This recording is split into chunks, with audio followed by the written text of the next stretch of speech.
Are we there yet?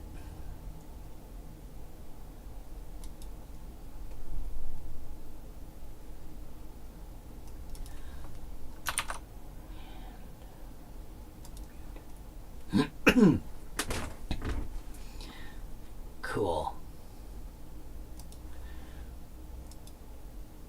1, 2, 3, 4, 2, 3.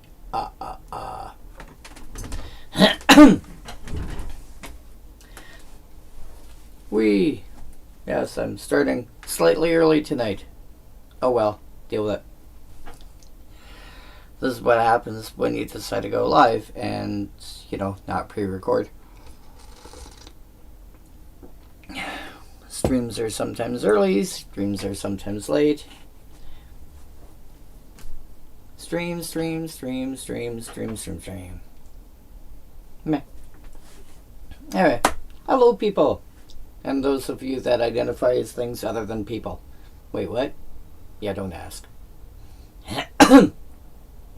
I remember years ago, I knew somebody who said they identify as a helicopter. Meh. Anyway. Yeah, tonight we get to do Prophecy, which was kind of a weird set because, if you take a look at what you see on the screen right away, like, you're going to see some really odd cards. There's a few things that get... There's a few things that were part of the theme of Prophecy. One was a card like Rhystic Shield, where you get an effect unless somebody pays a cost. Wait, what? What did I just see?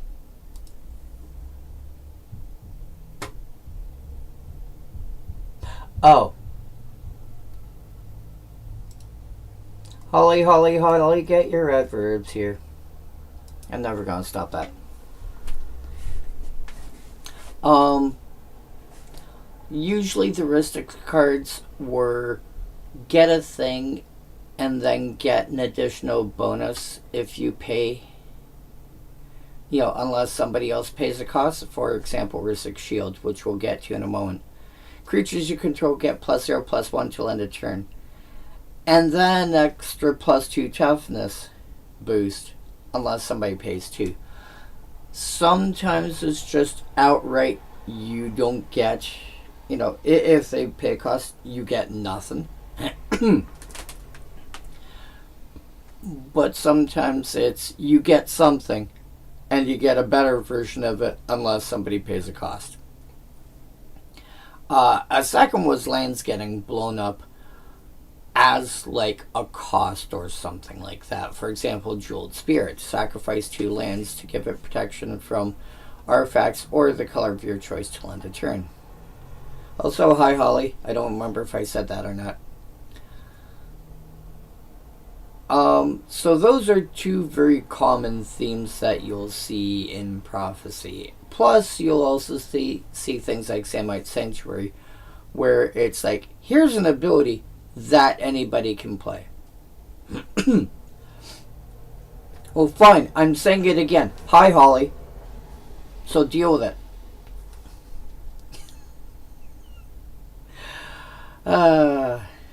For those that are wondering what's going on between me and Holly, we've known each other for more than a couple of decades.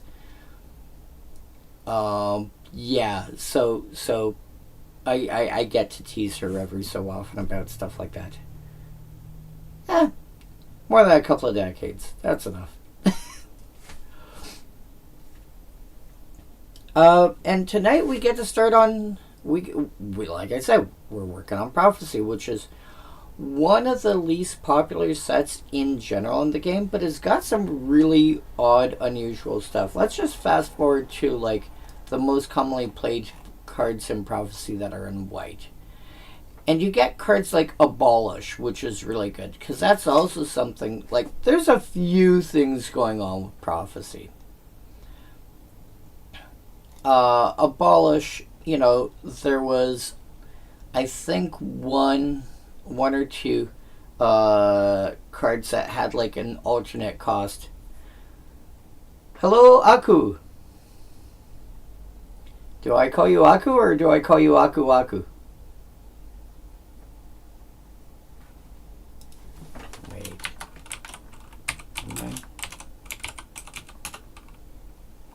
Okay, there is a card called Aku something in Magic. Just making sure I'm not misremembering things. I don't know if that's where you got your name. Fair. I don't know if that's where you got your name from. That's the first thing that goes through my mind because I've been playing Magic for over 30 years.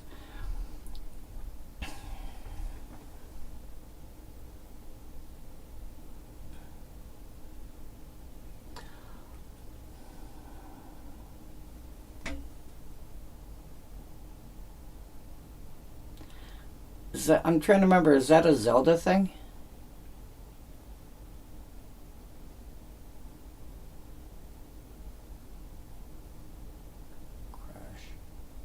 Oh, Crash Bandicoot. Never got into Crash Bandicoot. I did very little console gaming, unfortunately. Yes.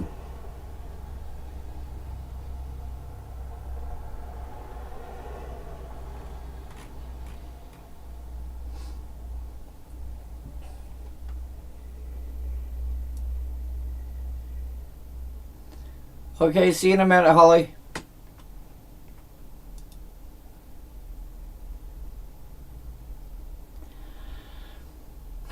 Gemstone Caverns, I would not generally recommend it in something that runs less colors.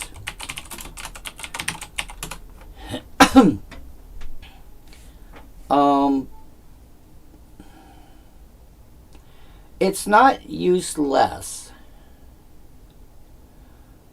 You can simply use it as a fancy waste. So you could put it in a colorless deck. Like if you're basing it off of something like Kozilek, for example.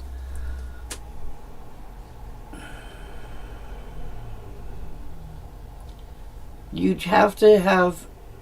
would have to have a reason to actually play it. You'd have to have a reason to play this over and above something else. I would generally prefer enter the battlefield tapped dual lands because what makes Gemstone Caverns good in other constructed formats, like tournament-based formats, like Modern, for example, is the fact that you can run 4 copies of it. And if you need an extra dual land for whatever reason that enters untapped, then Gemstone Caverns, especially if you want to start the game with an extra land in play, kind of like the ley lines, for example, before the first turn even starts. If you need that extra mana boost for some kind of combo deck, then Gemstone Caverns should be at least on your radar.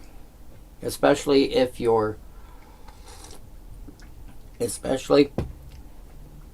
not able to play Elvish Spirit Guide and Simian Spirit Guide and the like.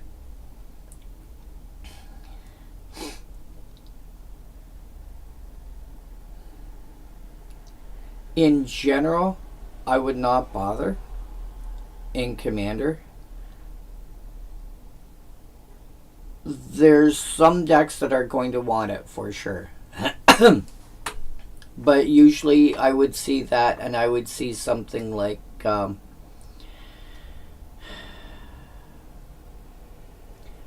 would see it as a... Honestly, in general, I would. What color scheme are you looking at? And don't forget, Flagstones of Trocare has its own thing going on. Blue-white.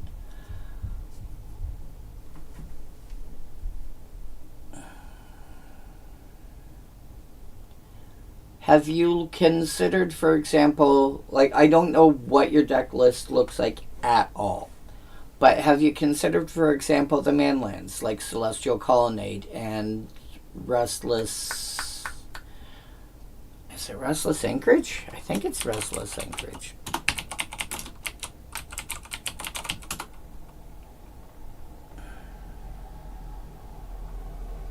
I have seen it before.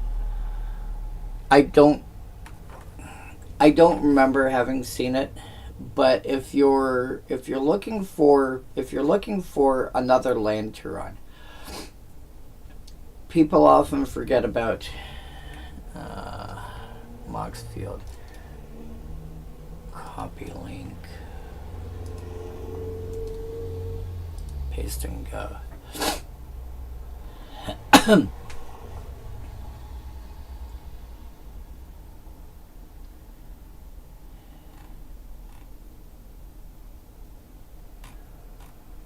think the first thing I want to see is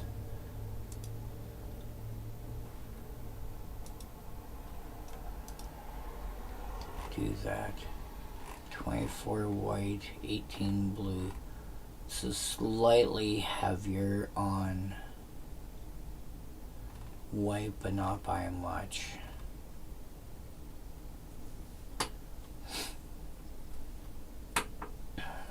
Command Terror, Deserted Beach,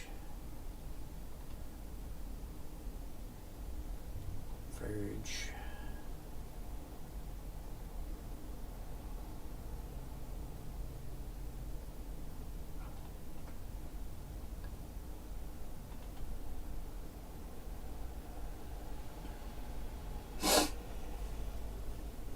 So, personal opinion, I don't like the cycle like Skyclad Expanse, but that's a me thing. Strange Legendary Lands.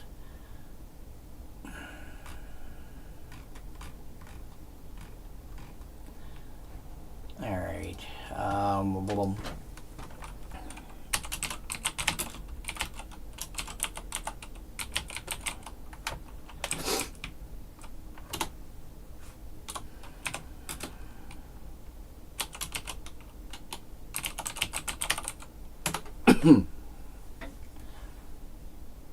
Really? Okay.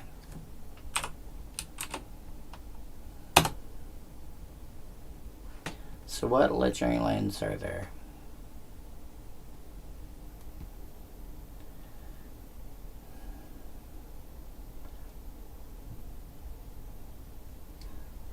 No, but it doesn't. Like it turns colorless into colored mana, but you don't need colorless mana to activate it. That one there simply means that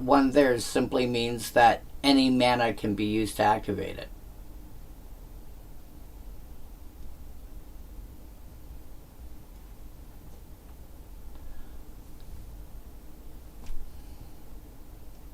Sure. Also because your life total starts off so high in Commander compared to other games. Oh, you have Outer Carways. Okay. I did not see it earlier on. Alright, what interesting mana value less than 1.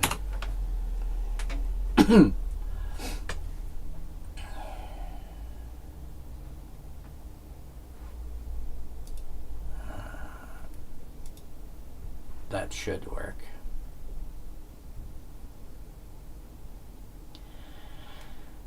Okay. Either version of Eigenjo is good. Flagstones, how many planes of any sort are you running? Because it doesn't have to be a basic planes.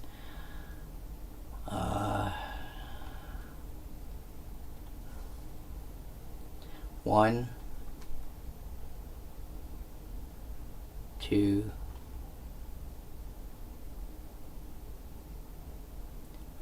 do you not have any basics in your deck?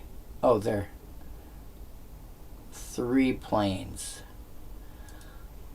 I would feel less happy with flagstones if you're only running 3 planes. Are you running the Shockland? Because I don't remember seeing it. Hallowed Fountain. Yeah, you're running the Shockland.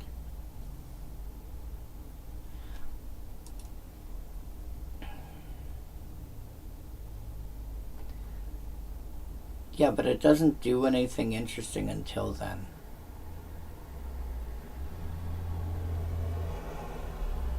Yeah.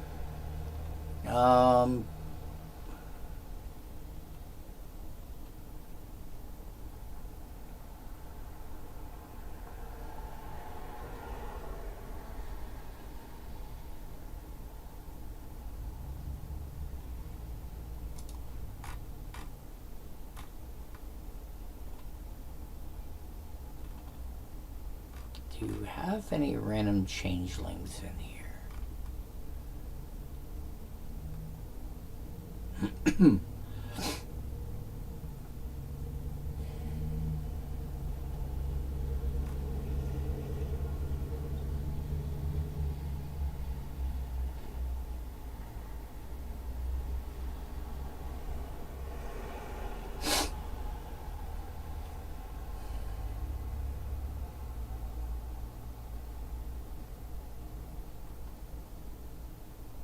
That's a shame. I was thinking if you had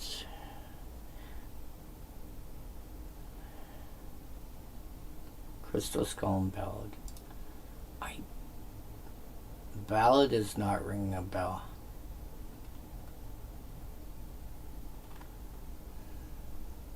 Oh, Ballad of the Black Flag. Mill 3 may return.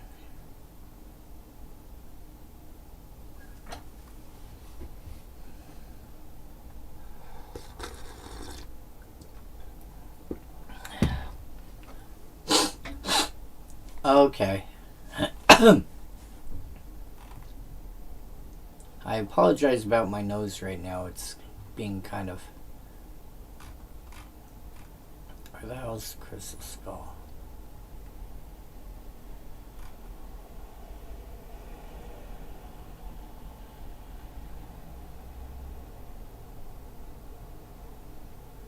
I'm not seeing you.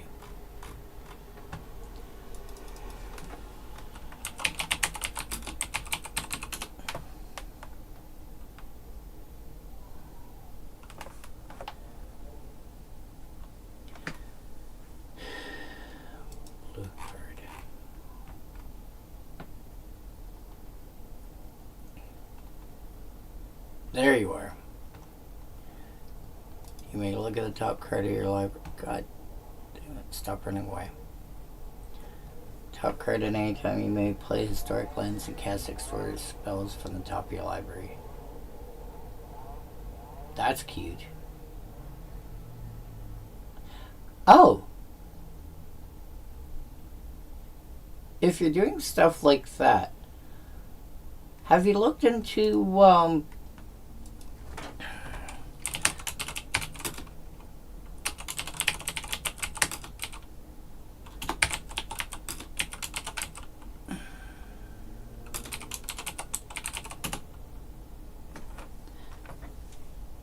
have you looked at this thing at all?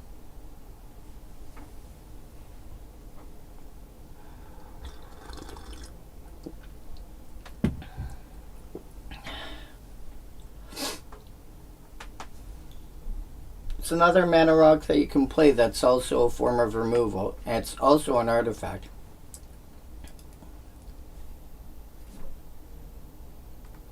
It looks like it's going to do a few things that you have an interest in. But,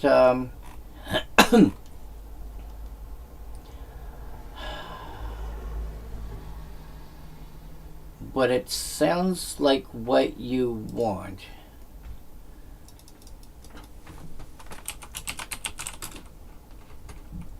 Um,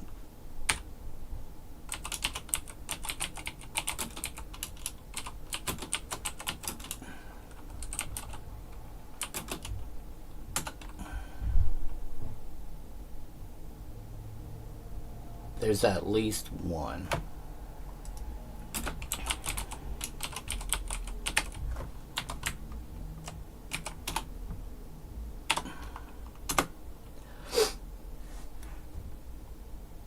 Cool.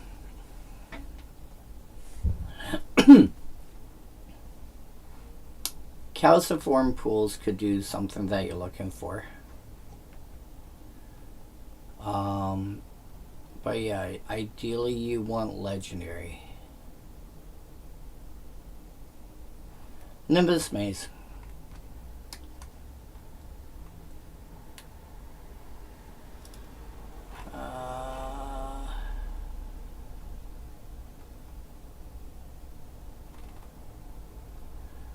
But you know, you want to be historic.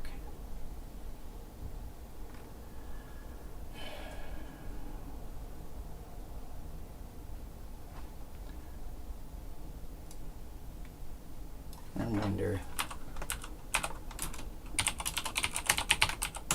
do they have that as an option? Yes, they do. Razortide Bridge. It's not nothing.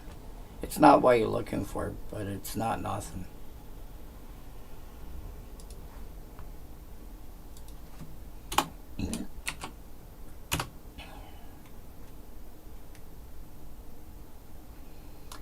Yeah, the thing is, you're playing Commander. Entering tapped is not generally that big a deal.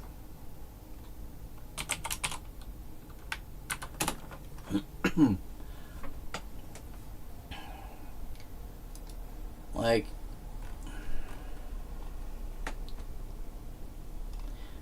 people worry about lands entering tapped, I think, in Commander a bit too much. You have 1, 2, 3. You've got 3 lands that are going to enter tapped. I don't think that's that big a deal.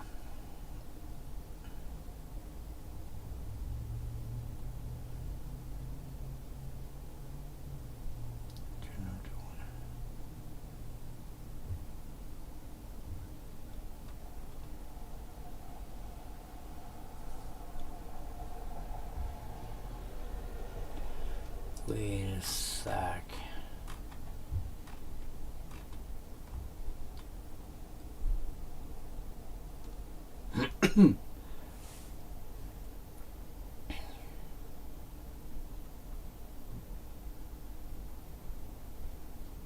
From among them.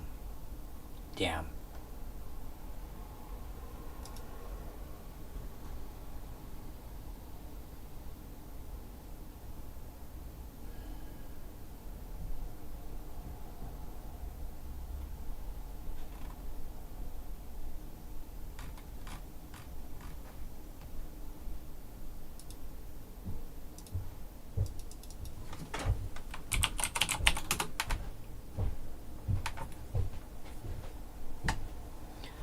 Add 1 mana of any color among legendary creature cards in your graveyard.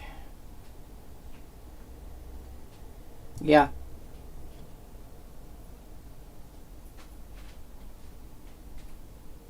Yeah, that's not completely unreasonable.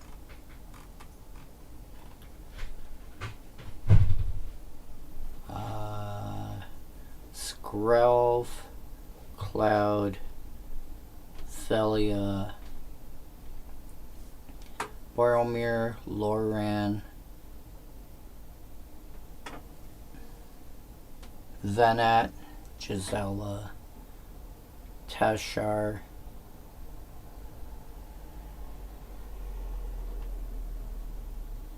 Bruna, Elishnorn, Avacyn, Monstrosity.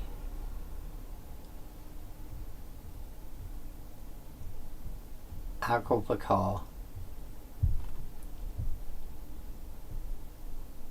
Crystal Skull.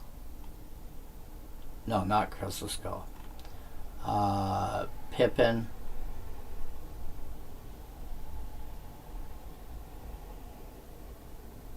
That's 14.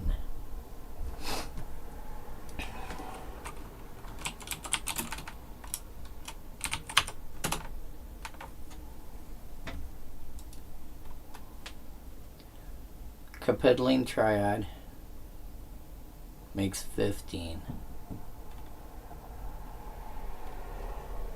Yeah. Yeah, Grey Havens, you're going to have, like, you've got 1 in 7 cards basically triggers it. So, it taps for colorless, or it will at some point tap for either color.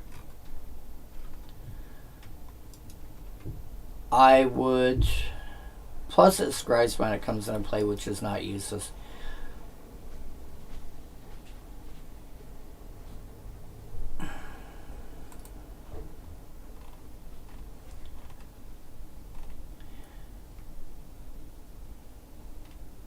What else we got that's interesting?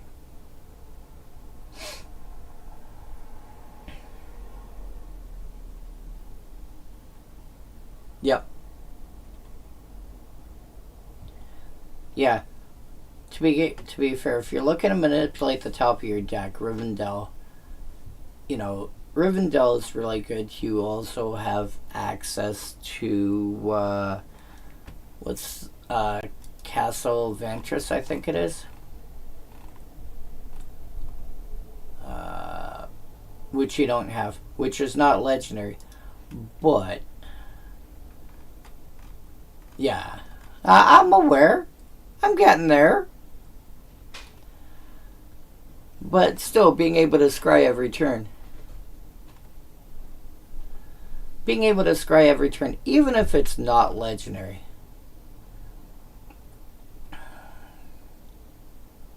You know, one thing I like to point out to people is that my decks that are commons only.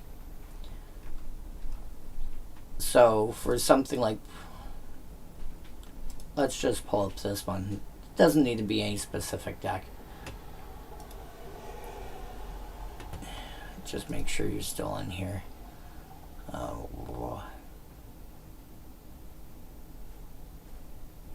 Yeah, okay.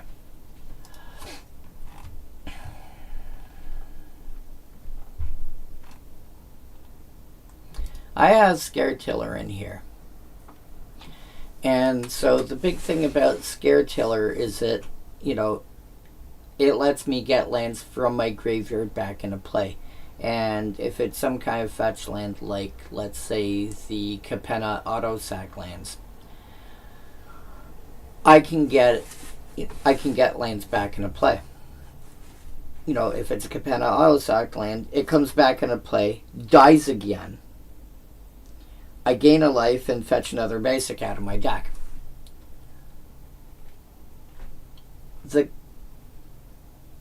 Well, here's the thing. This particular, like, I'm specifically looking at decks that like, my decks that run Scare Tiller, most of them are only commons.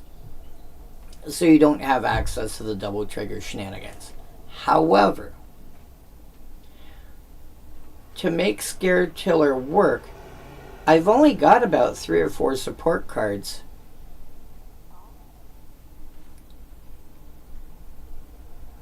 Because I find I don't need a lot. It's not because I draw a lot or whatever. It's just I don't need a lot much of the time. What I generally end up running for that is, let's see if I can find them here.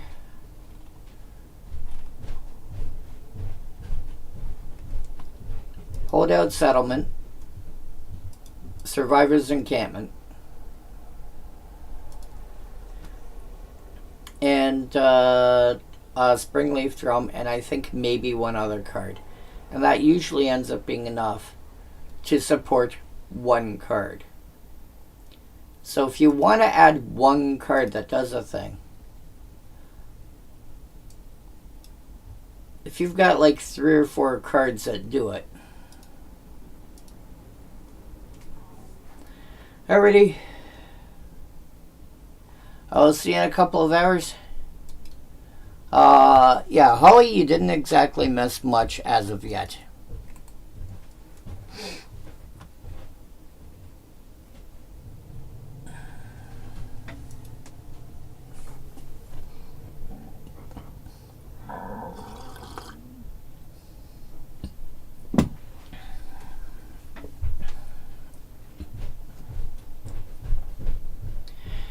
Alright, see you in a bit, Aku. Alright.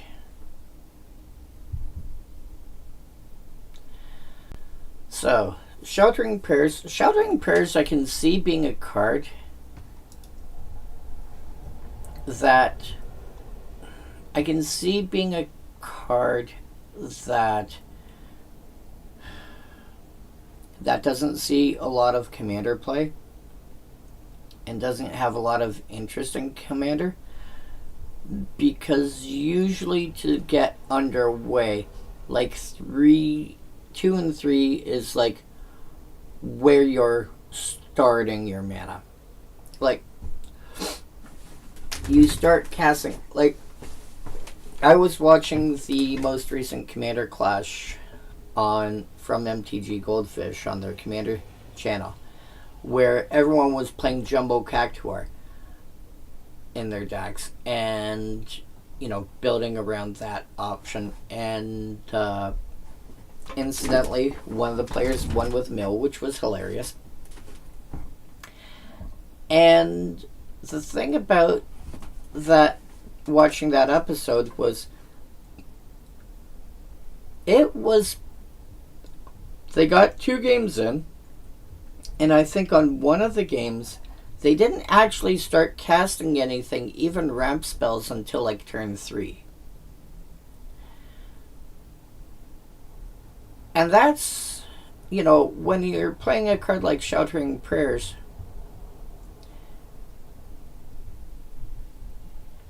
hitting 3 lands, you were just getting started cast, you know, being able to do stuff.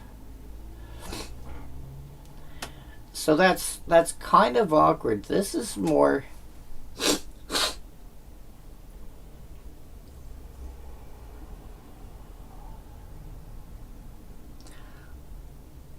This is a card that you play when you're running a low number of lands in your deck in the first place.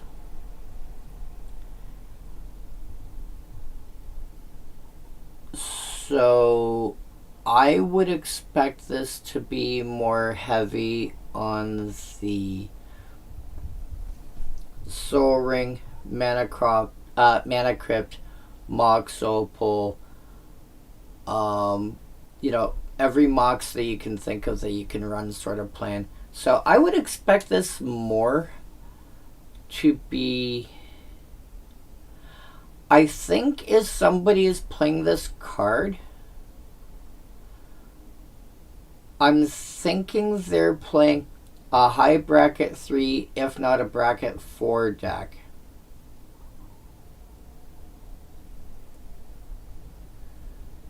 You know, unless there's a really good reason not to. Possibly monocolored. Where do I see this? Possibly monocolored. So I'm looking at, it's probably a monocolored deck. It's going to run as much cheap artifact ramp as you can get your hands on.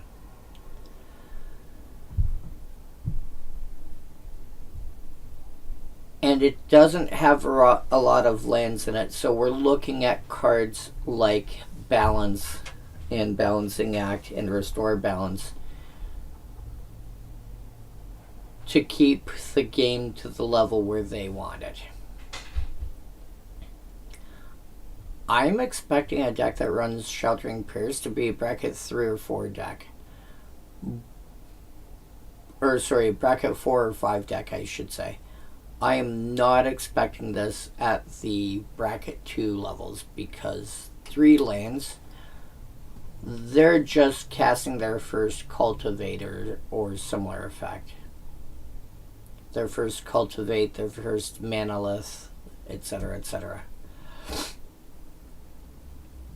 Yeah, Holly, I mean, I see that comment. The thing is, that's more relevant when you're looking at 60 card formats as well. When you're, and to be fair, a 60 card format, you know, if you have to worry about somebody running Pillage and Stone Rain and possibly Befoul and everything else under the sun, then yeah, Sheltering Prayers is going to be relevant. But if you're looking at just, you know, your random, you know, if you're looking at a commander, like this is not seeing commander play unless you're playing with like a bunch of, unless you've got a low land count, and you have a low land count because you've got other ways to support having a low land count. If you're playing, like, here's the thing, even if you're playing elves, you're probably still playing at least 30 lands.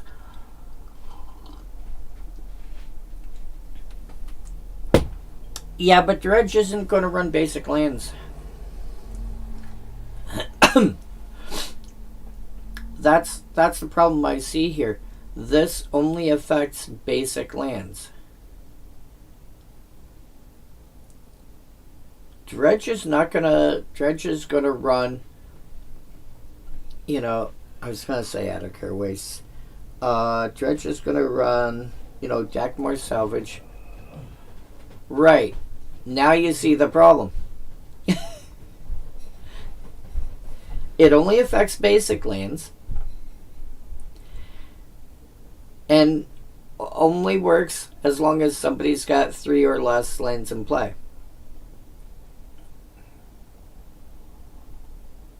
So as soon as you hit your 4th land, this turns off. Which also means you're going to want some way to be able to sacrifice lands. Yeah.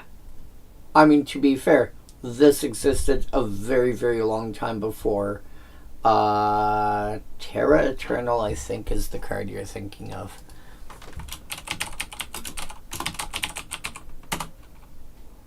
Yeah. This is also 3 mana compared to the 1 mana that Sheltering Prayers is. And I am not going to mention names due to the fact that, you know, I don't know if they want their name blasted out on the internet. But the reason I remember this is because of Evangelize! Holly will get that reference. Almost nobody else will get that reference. And that's the point for me making that comment. Yeah, somebody we know has a very distinctive voice and got that as their big splashy rare from, I think it was the Time Spiral pre-release. Time Spiral or Planar Chaos. I think it was Planar Chaos, actually. And everybody else was, you know, he's like, everybody else was cracking like Achroma and Disintegrate and everything else, and that's, he got evangelized, and well, yeah. That being said, Jeweled Spirit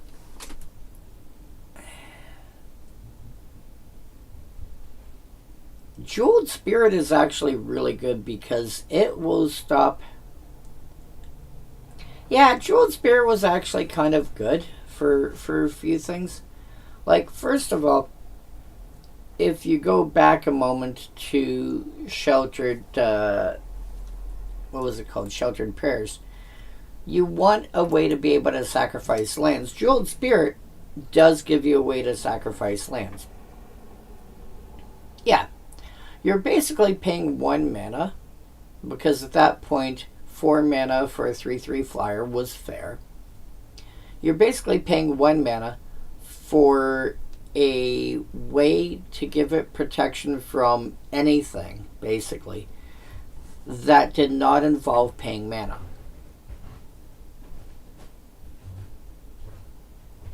Yes, you sacrifice 2 lands, but the lands could be tapped. Exactly. Which also means that you can bring yourself back to less than 4 lands. Which suddenly means that whatever land, like you could do that in response to something like a strip mine effect and turn around and go, cool. Yeah, no. By the way, my guy's got protection from blue till end of turn.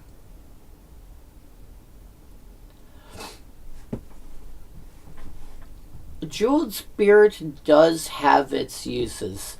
In the context of Prophecy, it was actually pretty good. If you understand how, like, if you understand how Prophecy was designed to work. If you understand what...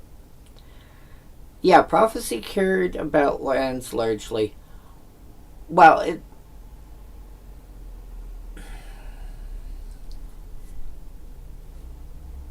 And Prophecy was the kind of set where it's like, you could get like a big threat on the board, sacrifice your lands for fun and profit. We didn't even have crew, and the thing is, the first card, as far as I'm aware, the first card to allow you to get your lands back from your graveyard, allow you to replay the lands that are in your graveyard, was Crucible Worlds in 5th Dawn.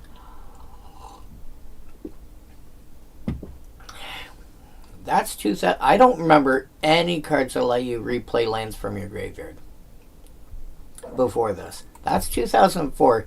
This is 2000, so it'd still be another 4 years.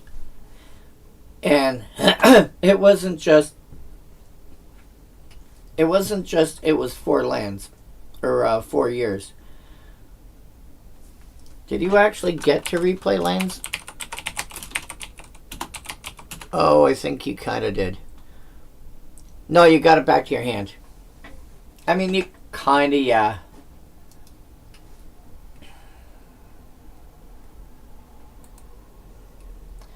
Kind of yes, kind of no.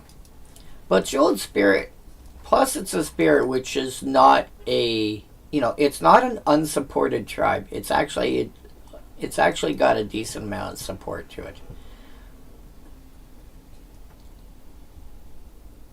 This is one of those cards that I think... Again, this is one of those cards you have to build your deck knowing that this is in your deck. You don't just plug this into any deck. You have to not necessarily build around it, but kind of like the Scare Tiller that I mentioned a few minutes ago. You have to build your deck knowing that it's in there.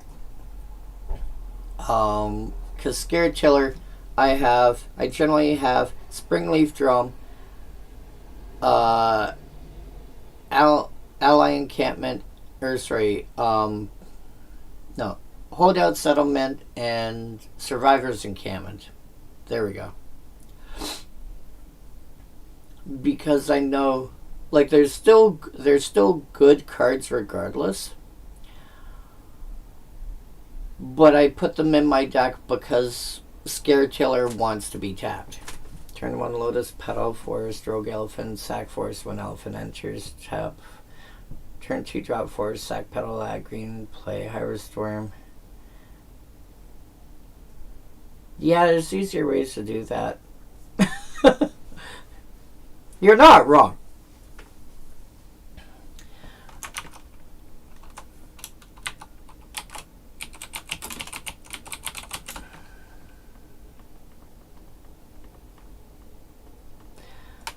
You can wait to play the petal until turn 2 then.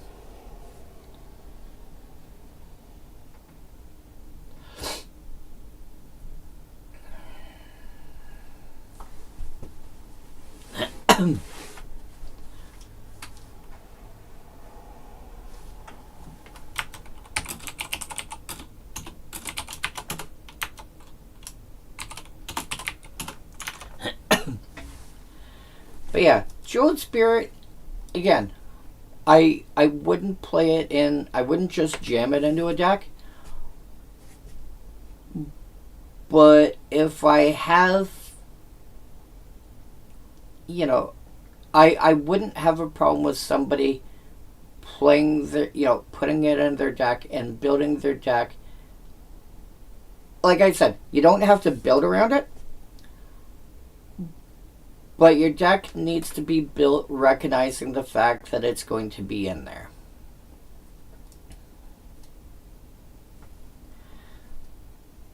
It's, it's not the same thing. It's Jeweled Spirit, like if your deck already makes use of the fact that lands are being sacrificed, for example. Jeweled Spirit is not a bad ad because it will survive like most of the red mass removal, for example. Hilariously, if somebody tries to target you with, target one of your lands with Star of Extinction, you can sacrifice it and another one and counter the entire Star of Extinction because Star of Extinction has a target.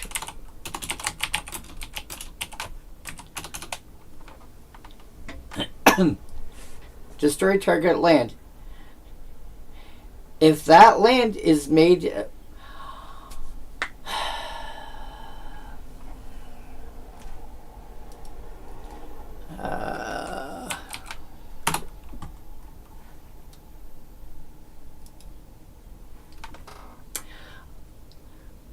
Holly, for you, I will reference this document that I have posted.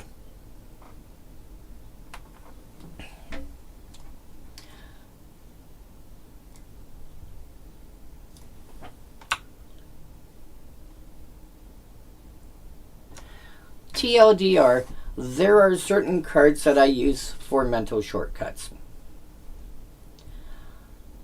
because they do something specific I am looking for. Star of Extinction specifically comes up because that falls in this section here. Chain Reaction, Star of Extinction, or Blasphemous Act as a board wipe that deals damage to all creatures. The reason Star of Extinction here is specifically coming up is because it also targets a land. And the fact that it targets a land, if you have Jeweled Spirit out and they target one of your lands, you can sacrifice it to the spirit plus one other. Because this has a target. Well, as soon as a spell that has targets has no legal targets, the entire spell gets countered. So sacrificing the land can turn around and counter the entire board wipe. Sabrins.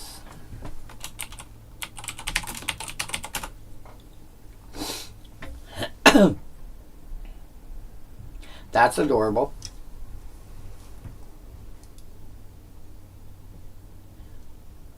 I would have said Hornet Nest, but yeah.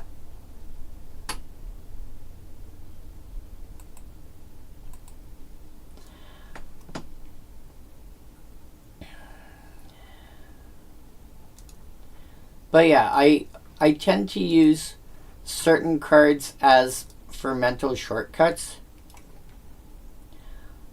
It doesn't mean they're the only cards that do what I need. It's those are the first cards. Yeah, exactly. It's just these are the first cards that I find that do the thing I'm looking for. If I need a card in a blue deck to give haste, you know, Akruma's Memorial jumps at me and goes, hey, by the way, I give haste. I commonly don't care about, like, it gives it like 7 abilities.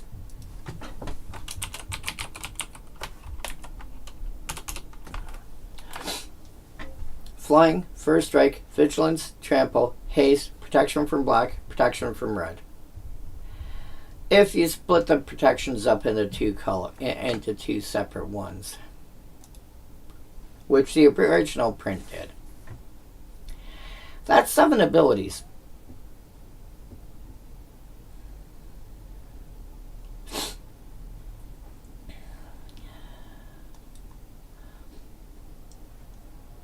You know, so if you're looking at a blue deck and you suddenly need haste, well, cool, blue, thunk. I know, a blue decking haste is kind of silly. Oh, by the way, it's also an artifact. Blue really works well with artifacts. I'm sure you can figure out something to do with it from there. Anyway. Yeah, the other 6 abilities that it grants, in that context, I don't care. It's just I suddenly need something to give all my, you know, to give my stuff haste. Thunk. Blue deck, haste. Okay, done. Are there other cards to do it? Sure. Probably a lot less expensive. You know, Crashing Drawbridge. Yeah, if I just need haste, especially if I've got a way to untap this, which I'm playing blue, I probably do. Cool.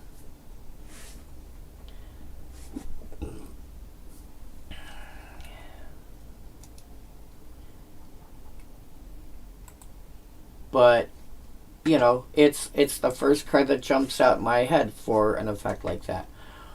Or I'm playing green and I have a large swath of big, beefy, you know, dinosaurs or whatever. I'm building Dinosaur Tribal. Actually, I am building Dinosaur Tribal. Slowly and surely. Where was it? Oh, yeah.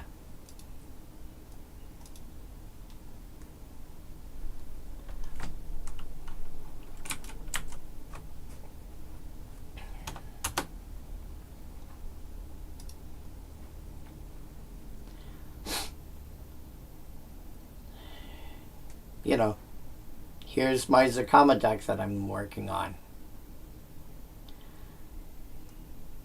And, yeah, if I suddenly want a way to give my dinosaurs flying, I grab a Chroma's Memorial and throw it in here.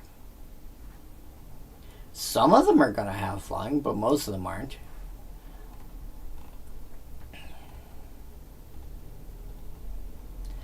Galta doesn't have flying. Terese doesn't have flying. Some of them have got trample, but they don't have flying.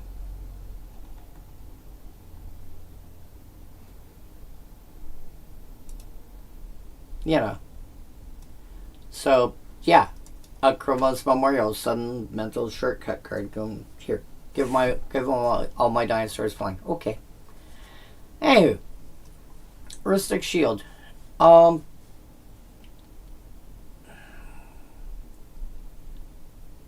So here's the concern I see with Rhystic Shield. And again, we are looking at a card that's, you know, 25 years old now. New stuff has come out since then.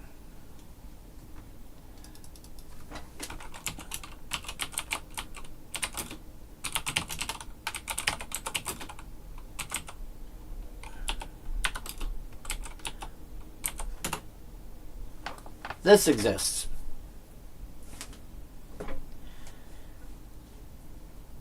For a single mana, creatures you control get +1/+1 till end of turn.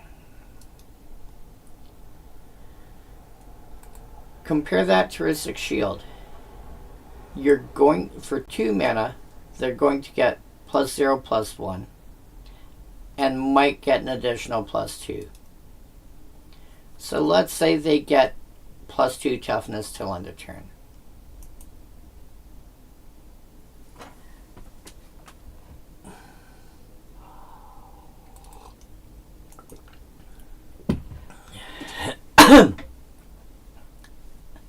Yeah, the thing is, there's...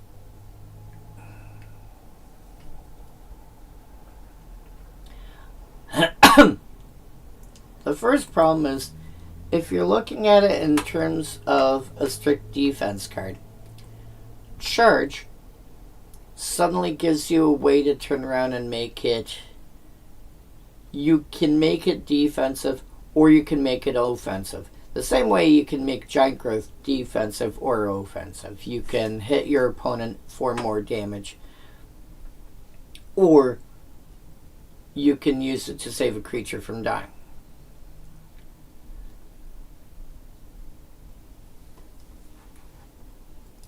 Know what? Let's do this. ID equal white.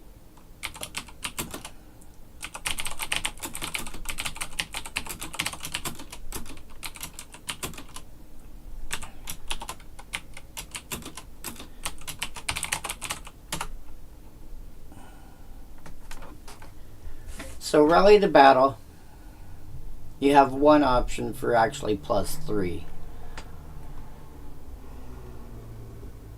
at 4 mana.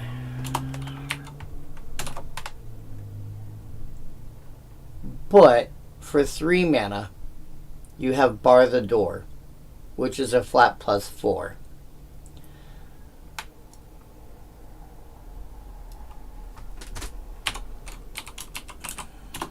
Whoops.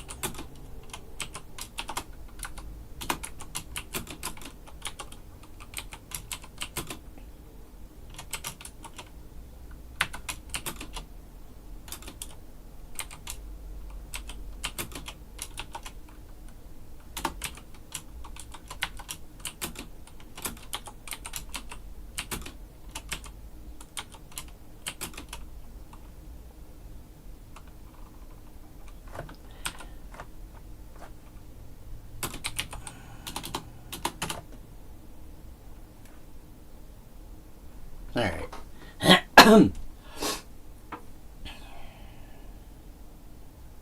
So, just for, I know there's only a couple, but I'll start them anyway. Kildoran Warcry is going to give them all at least +1/+1.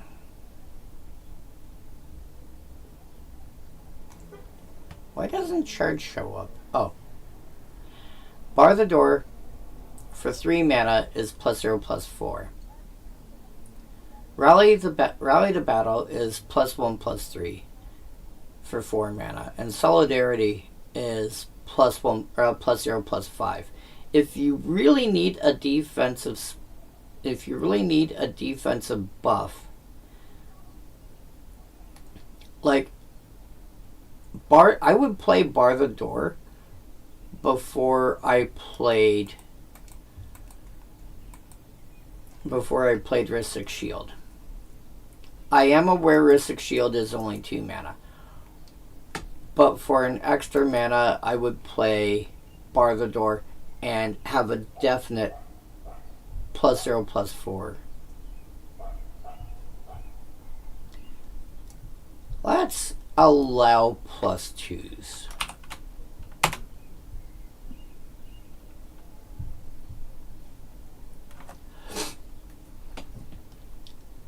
Shield Wall gives +0/+2.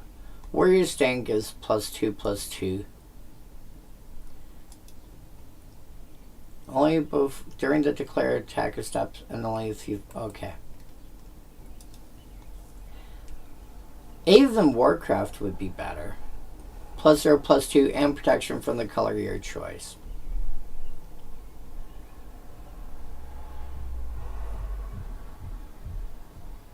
Guardian's Pledge gives you the ability to turn it around and make it into an Alpha Strike for an extra mana. Although, that's assuming you're playing mono white, which is not necessarily the case with the other cards we've mentioned. I don't think... Claws out if you're building Cat Tribal. This can actually simply be, 2 white, +2/+2 till end of turn.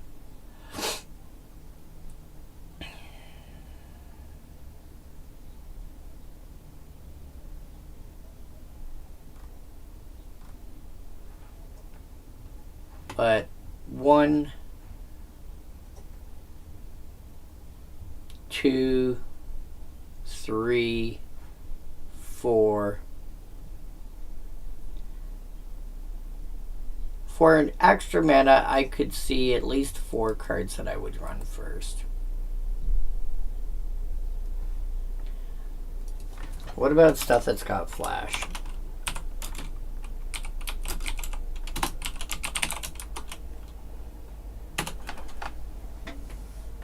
Anything else? It was 12 cards. But it's Rhystic, it's shiny.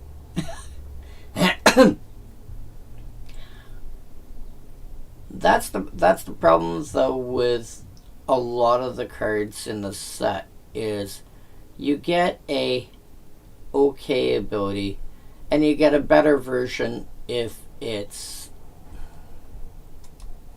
Excuse you. Thank you. I got 1 extra card. What was it? Oh, Dictator of Heliod. Yeah, Dictator of Heliod, if you're playing a 5 mana card to pump your team, Dictator of Heliod's the first one you run. And it's still under $1. You run this before you run any of the rest of these.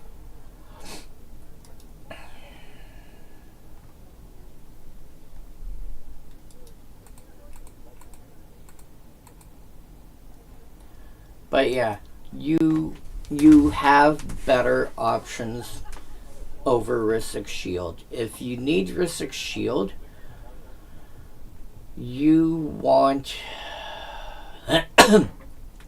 So this is already going to be like the 6th or 7th option for a mass pump effect. Now that being said, there are reasons to play Rhystic Shield over something else.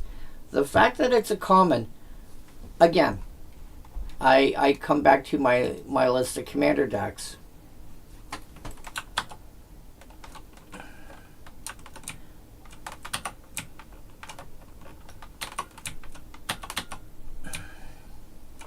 And,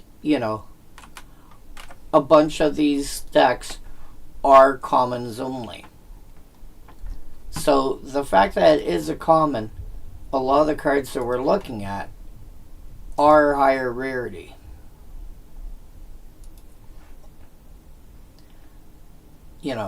I think that's an uncommon. Yeah, that's an uncommon,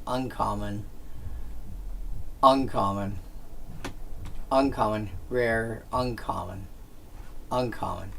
So a lot of the cards that you're going to want to play are higher rarity. That being said, Shield Wall, bar the door. Shield Wall and bar the door first. You might have to look.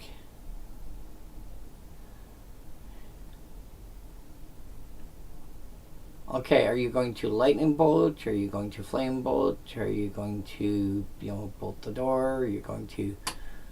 No, that's bar the door, sorry.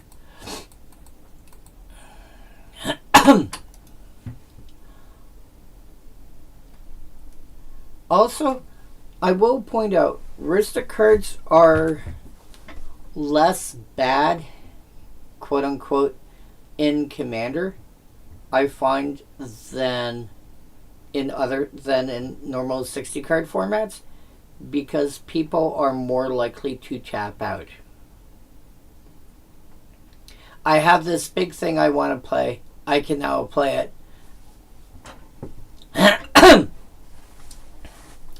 So this is less bad than it would be elsewhere.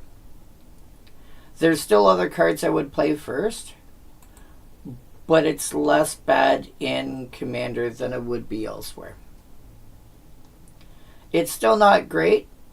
I'd still have probably at least 4 or 5 cards I'd play first, but it's okay. And especially if I'm building like a tribal deck, like if I'm building Cat Tribal, Claws Out is going in. Semite Sanctuary.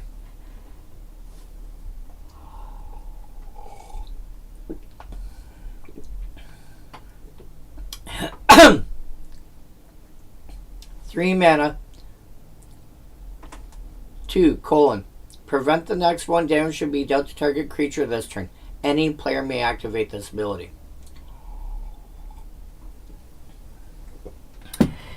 If you activate an ability, even if somebody else controls the card, you control the ability.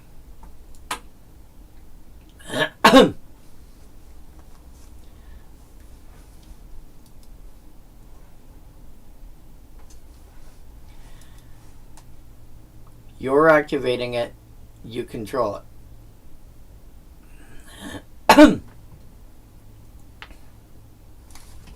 Is it Harsh Mentor I'm thinking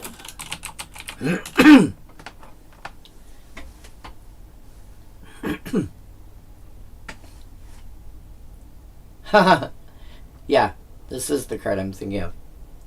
Whenever an opponent activates an ability of an artifact, creature, or land on the battlefield, if it isn't a mana ability, keep in mind, mana abilities generate mana. It's not they cost mana, they generate mana.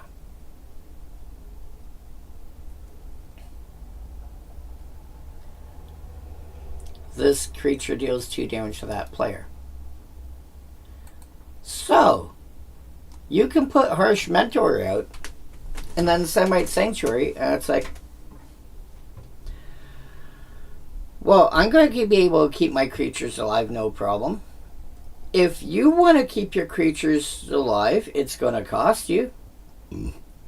What? Every time an opponent tries to activate Semite Sanctuary, they're going to take damage. If you want to build around that corner of annoying shenanigans, go right ahead. I had a former roommate. He ended up having to move out because family issues. Nothing to do with me, thankfully. Well, I shouldn't say nothing to do with me, but there were other issues at stake, and he had to leave town. Who had a deck that was based around shenanigans like that? And, yeah. Semite Sanctuary would have been a great card for that deck. Again, we're talking casual Commander players. Sure. How badly do you want... And now you start running more of your damage wrath effects. Your chain lightnings and what have you.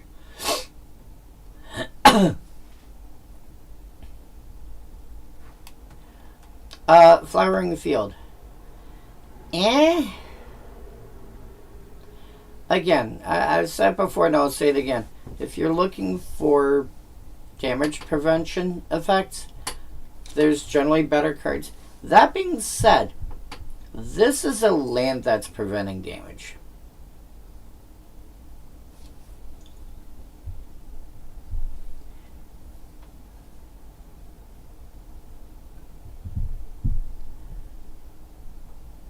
Most effects that you come across that we've seen so far anyway that prevent damage are creatures, Semite Healer and their ilk. to suddenly throw this ability onto a land, because creatures die to, board wipes. Enchantments stick around longer, and lands stick around even longer than that. So if you're looking for a damage prevention effect, Flowering Field might not be the worst option. You'll just have to turn around and keep in mind that your land can now prevent damage. Soul Charmer. Nowadays you get... Damn it. Nowadays you get a cord caught in your...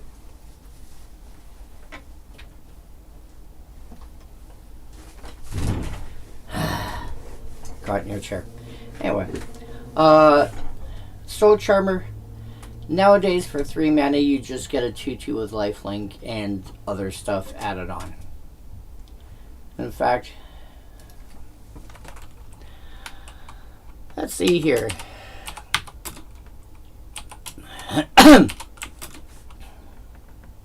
ID equal white, mana value equal 3, mana 2.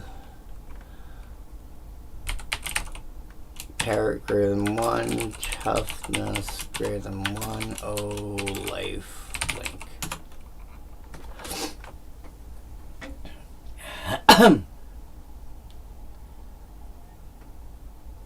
For that cost,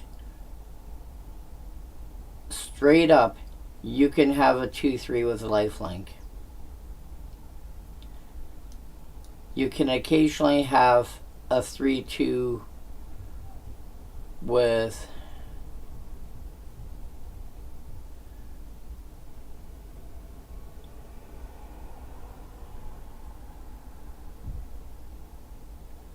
so you can have a 2/2 flyer that can give something else lifelink to end a turn. You can have a 2/3 that has lifelink itself, one of which comes back and makes enchanted creature have lifelink.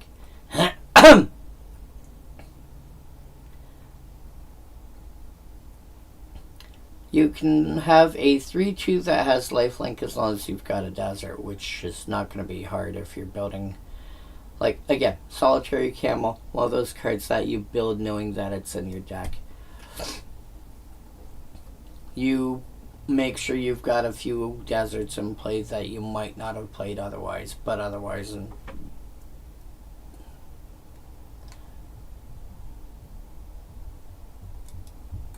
yeah. Soul Charmer, you can get, like, getting a 2/2 lifelink. You can't even get a 2/2 lifelink. They're all 2/3s. Like, stuff that straight up has lifelink is a 2/3. Play those instead.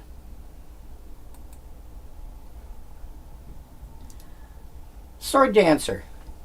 Sword Dancer, on the other hand,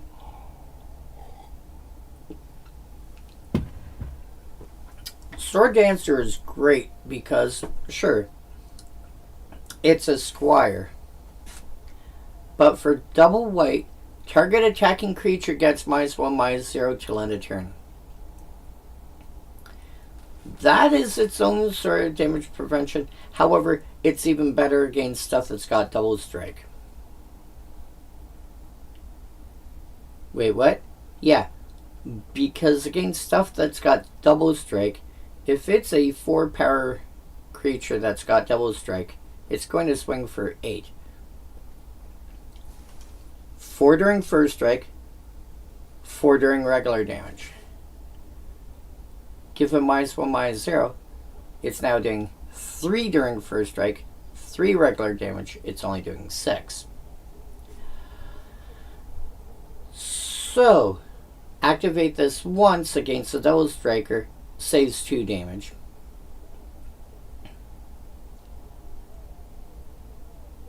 Activate twice against the double striker, hurts it a lot.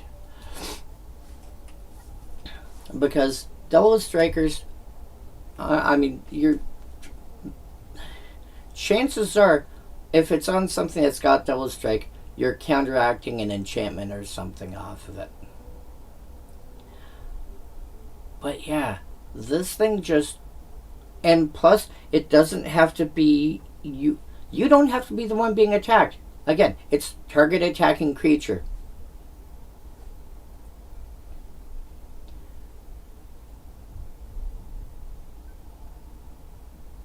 This is also going to affect any fight abilities that happen. You know, if he goes, okay, I'm attacking with this, and let's say whenever this creature attacks, it fights target creature you don't control, or something of that nature. Cool. Triggered ability on the stack reduces, because it is an attacking creature at that point, reduces power by 3 because I've got 6 spare mana. Ah, crap. Like, here's the thing. This is a card I actually think I want in my mono white all the combos deck. I think I want it in there. I have ways to use infinite mana, but to do them with like random jank. Where are you here? You. Sword Dancer from Prophecy. Yeah. Messes up combat something hard. Mindbearer. 3 mana for 1/1. Tap and sack it, destroy target attacking creature. Again, does not have to be attacking you.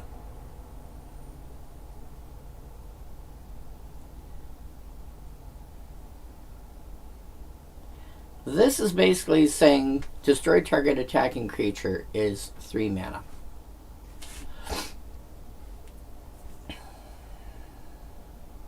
I still like that. The Keldons may have explosive tempers, but I have explosives. Yeah. Yeah. You want a creature that's there to blow up creatures. You know, this is back to the idea that I had for, you know, when I was looking for creatures, when I was looking for cards for my commons only mono red deck that could eliminate a creature without dealing damage to it. And I came across Fisher and Lava Flow and Aftershock and didn't realize they were like, all 3 of which were cards I completely forgot about, none of which were cards that I realized were common. And then Introduction to Annihilation. On top of all that, I see all that and it's like, I have ways to blow up creatures and not care how big they are.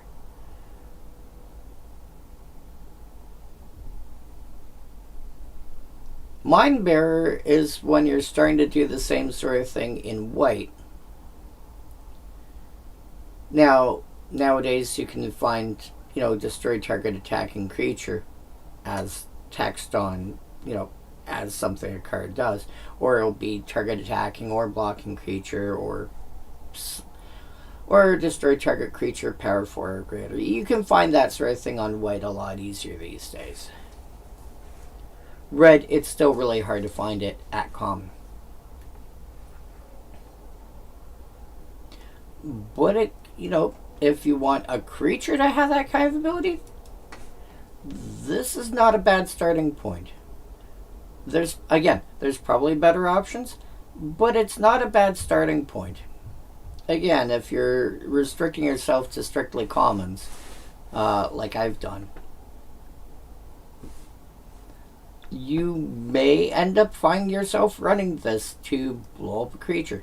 Again, it doesn't have to be a creature attacking you. Hilariously, you could be the attacker, and Oh, well, that's not going to work according to plan. Okay, sack this, blow up my own creature. Wait, what? Also, keep in mind, the end of combat step is when stuff finally gets to stop. Once that's over, that's when stuff stops being a attacking or blocking creature. Until then, it's still an attacking creature. So you can let the combat damage happen and all that. And it's like, oh, by the way, during an end of combat, I kill your creature. What? Yeah, I kill your creature. But yeah.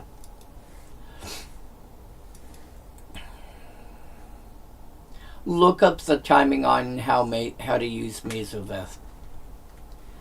It's hilarious. Mercenary Informer.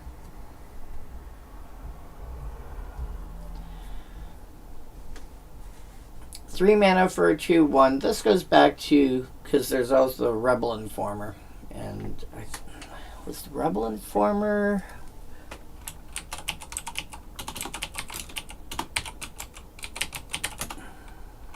Oh no, that's the set. Okay. So, can't be the target of spells or abilities from black sources.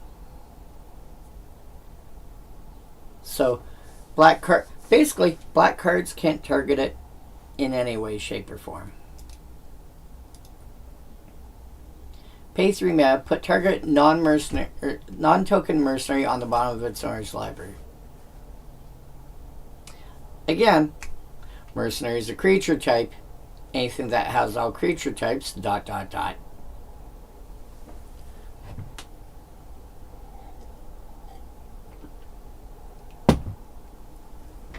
This is sort of like, this has got some towards protection from black.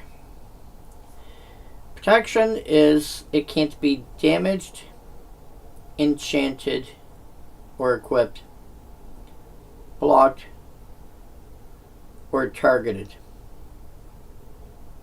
So this stops the last bit.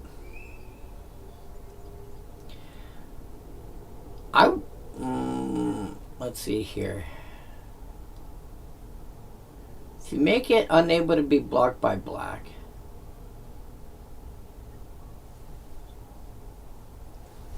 and indestructible, that would cover most of it. Indestructible is actually not that hard these days. And blocking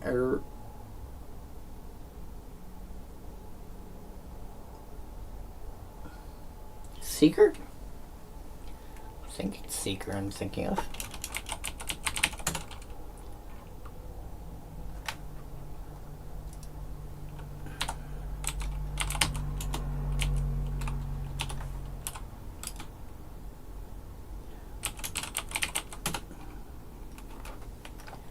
Enchant creature can't be blocked except by artifact creatures and or white creatures. Which means a black-white creature could do it, but yeah.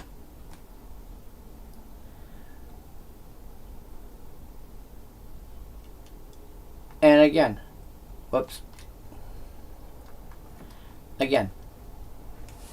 putting target non-token mercenary on the bottom of its owner's library.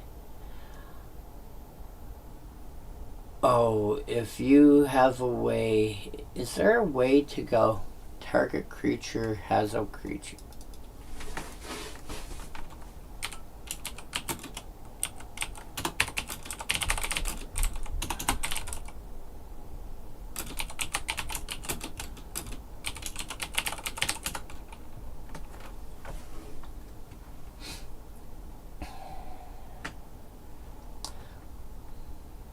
I'm a void changeling.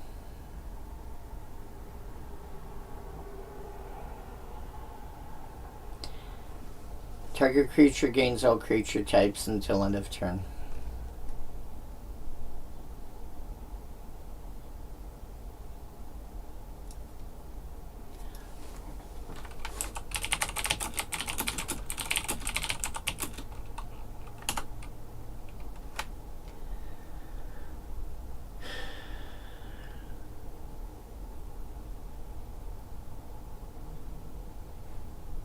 Yeah. But if you're playing with Amaway Changeling, throwing a Mercenary Informer, or when we get to it, the Rebel Informer would do the same sort of thing. You just go like, heh, heh, tap. Guess what? You're a mercenary now. Thunk. Wait, what?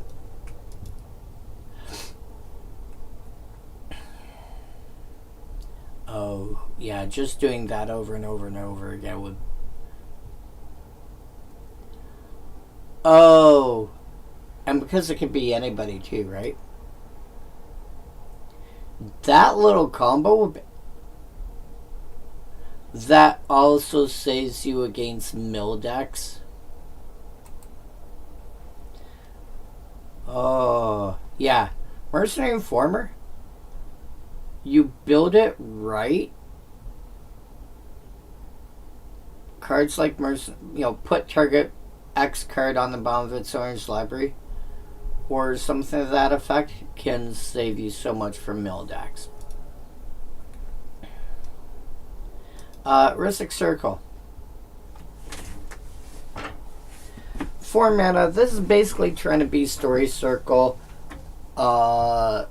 Story Circle protection, Circle protection, red, etc., etc. in one card.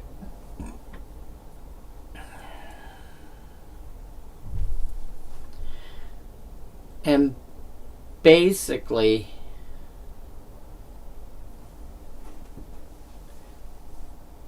the next time a source of your choice would deal damage to you this turn, prevent that damage. You need to make sure that you have more mana than your opponent is willing to spend on this.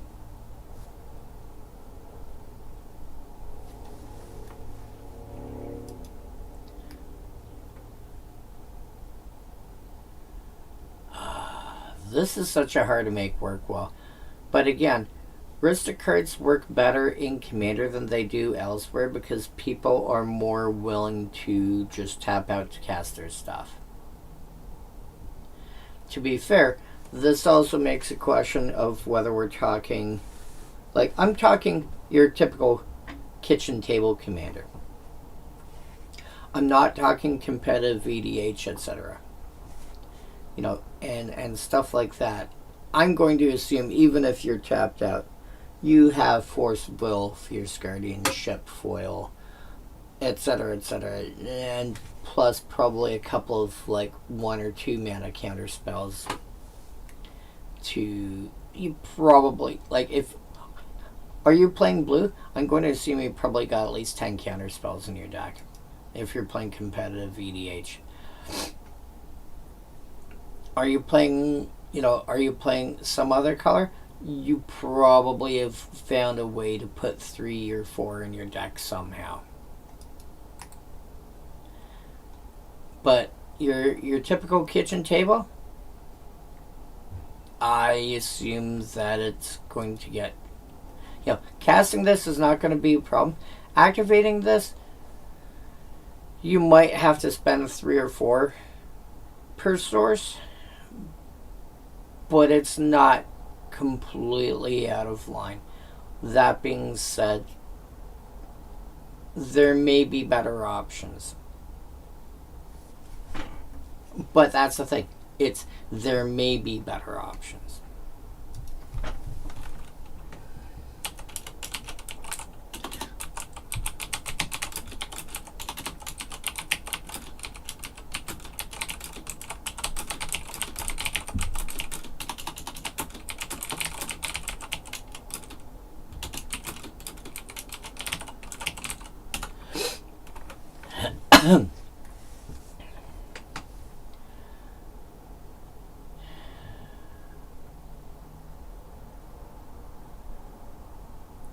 Righteous Aura might be better.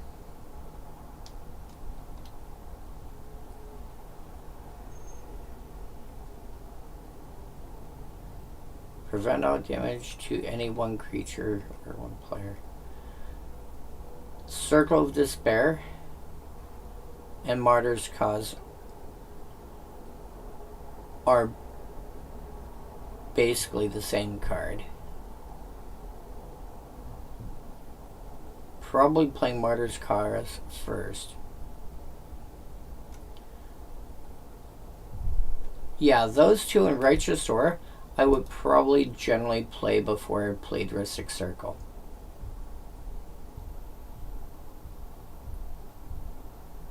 That was weird.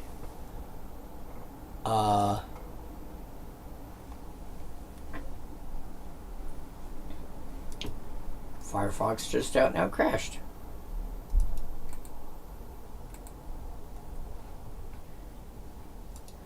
Excise. Exile target attacking or blocking target attacking creature unless its controller pays X. I would assume in general that I'd have to pay about 4 or 5 mana to make sure this goes through.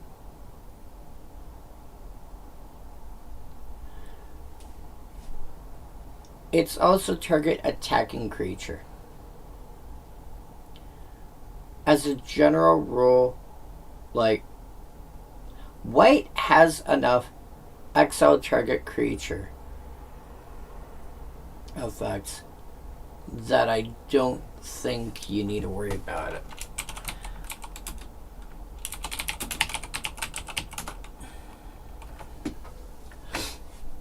And then there's, Buy Your Silence for 5 mana. Yes, it's a sorcery. Exile target non-land permanent. They get a treasure instead.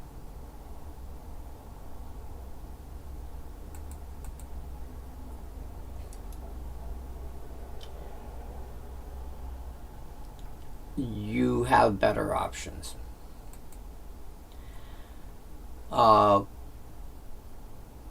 And even so, Swords of Plowshares and Path to Exile and similar cards, probably play those before Excise. Unless you don't like the idea of giving your opponent something, in which case, if that's I'll say a concern, Excise might not be the terrible option. Glittering Lion.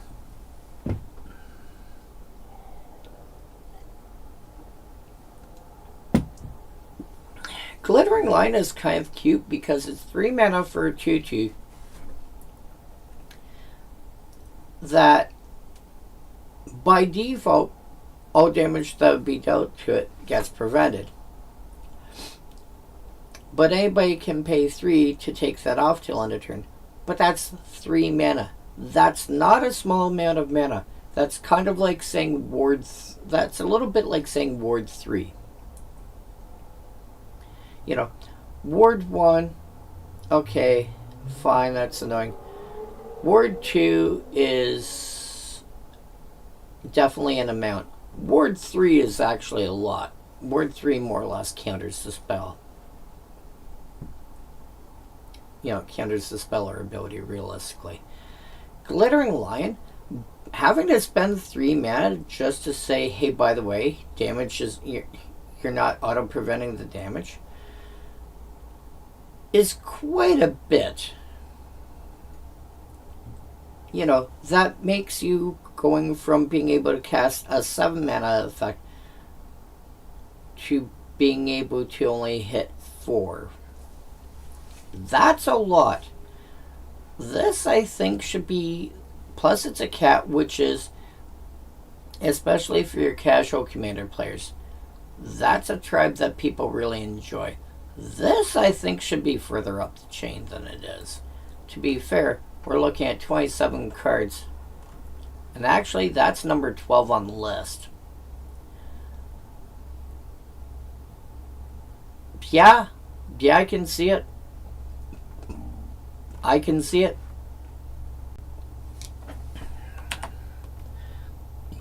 Alright. Let's go for blue cards. Wind Scouter. Whenever Wind Scouter attacks or blocks, return to its owner's hand at the end of combat, assuming it survives. So this is basically a phantom monster that at the end of combat can come back to hand. Again, do you have a way to make use of the fact that itself recurs? Do you have a way to make use of the fact that this comes back? You know, do you have pandemonium or a similar effect? Or when creatures enter the battlefield, like intruder alarm, untap all creature and any creature enters, untap all creatures. Do you have a reason to have a use for this coming back to your hand? If you do, great. This is actually, and so this is going to be a phantom monster that can bounce itself. Now, ideally, you want you want creatures that can bounce themselves that have got some kind of like, you can choose when to do it, so they've got like an activated ability, for example. But if you don't have that for whatever reason, this is it's still an option. Coastal Hornclaw. 5 mana for a 3/3, sack a land to give it flying till end of turn. You don't want this for most decks. Really, even like Bird Tribal is going to find other stuff instead, because just you can get a 3/3 flyer with something else added on for 5 mana. Easy. You get, like, again, the big reason to play a card like Coastal Hornclaw is if you need the ability to sacrifice lands for something. But this is not that something. Honestly, Windscouter is going to have more use than Coastal Hornclaw. This is a better option. This actually takes the other two and puts them together into the same card. 4 mana for a 2/1 flyer, which doesn't sound amazing. Sack a land to return to its owner's hand. Especially when you've got 5 or 6 lands in play.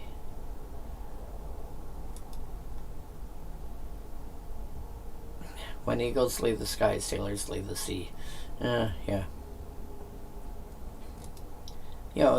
Once you hit like 8 lands, chances are you don't still need 8 lands, unless you're worried about being able to recast your commander again for the 3rd time or whatever. But yeah, Stormwatch Eagle. This is taking what these two have and making it a more useful card. A reason to sacrifice a land and bring itself back. Ribbon Snake.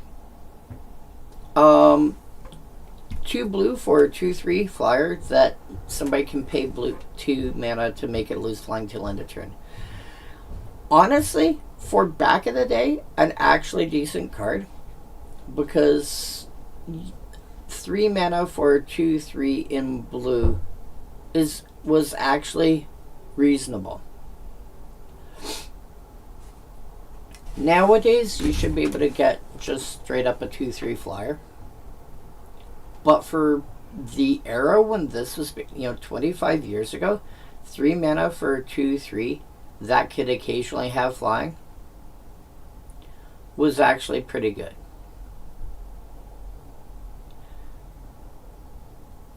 And so, and the fun thing is, if you put a card like this together with other effects that make people want to have to spend extra mana, your Rhystic Study and variants thereof, and propaganda, and other such similar effects where it's like, hey, if you want to do this thing, it's going to cost you. Or if you want me to not have this thing, it's going to cost you.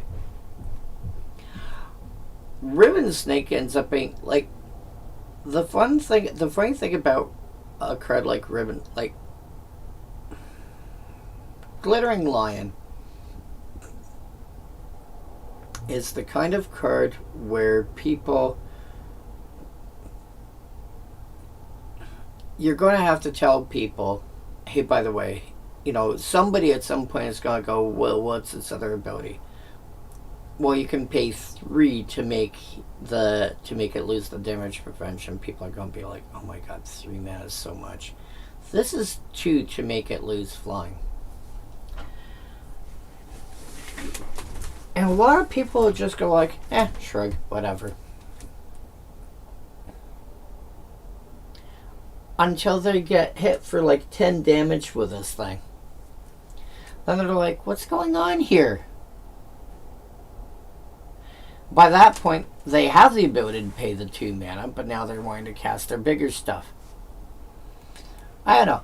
I like Ribbon Snake.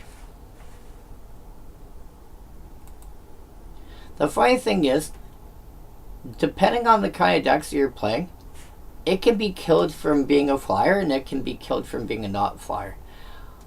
Even funnier is if you've got Ribbon Snake in play, and somebody goes, okay, well, Broken Wings or whatever, destroy target creature with flying. You can pay 2 mana, have it lose flying till end of turn, and then you turn around and go, yeah, sorry, not a legal target because it doesn't have flying anymore. Wait, what? Yeah. And then at the end of turn, it's going to get its flying back. Troublesome Spirit. 3/4 flyer, rare. At the beginning of your end step, tap all creatures you control for 4, or sorry, tap all lands you control for 4 mana. I mean, compared to what exists nowadays, at rare, you can get a 4/4 flyer with upside. You know, one of my favorite go-tos for this sort of thing is Conundrum Sphinx.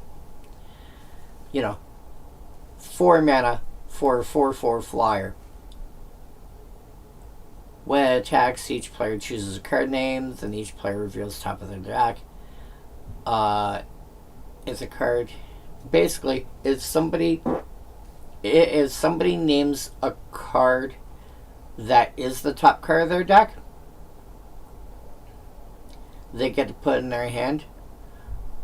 Otherwise, that card goes on the bottom of their library.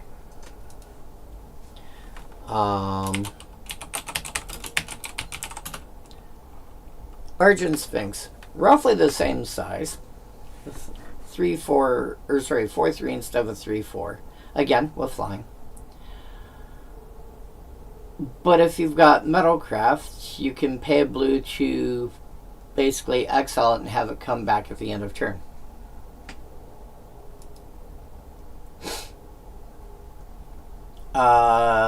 Chisei Heart of Oceans has an upkeep cost of making you exile a permanent, has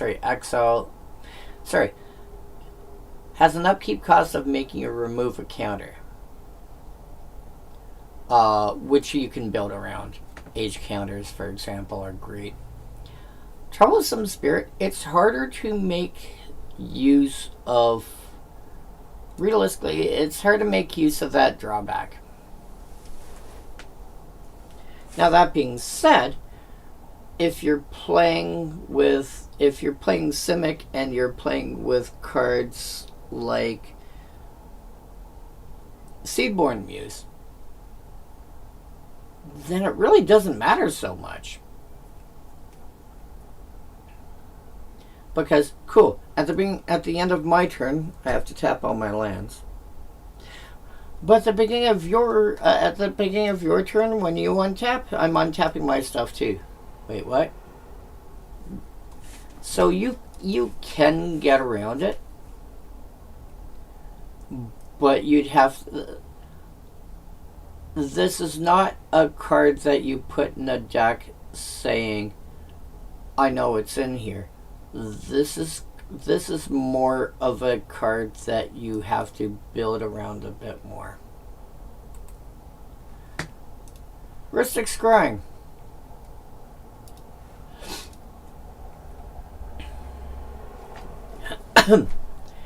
This is concentrate that if somebody else pays 2 mana, you have to discard 3 cards. If nobody does, it's just concentrate.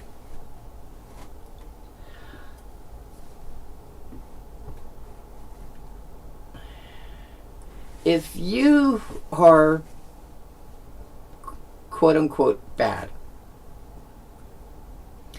and just say, you know, if somebody asks what this does and you just say, oh, it's a bad concentrate, most people will just go, oh, okay, sure, whatever.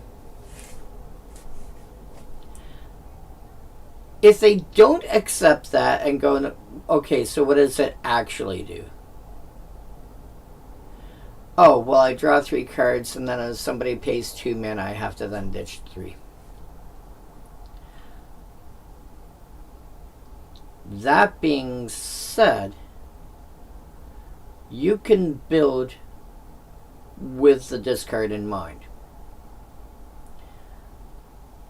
You can build assuming that somebody is, you know, once you explain what it does, that somebody's likely to pay the 2 mana.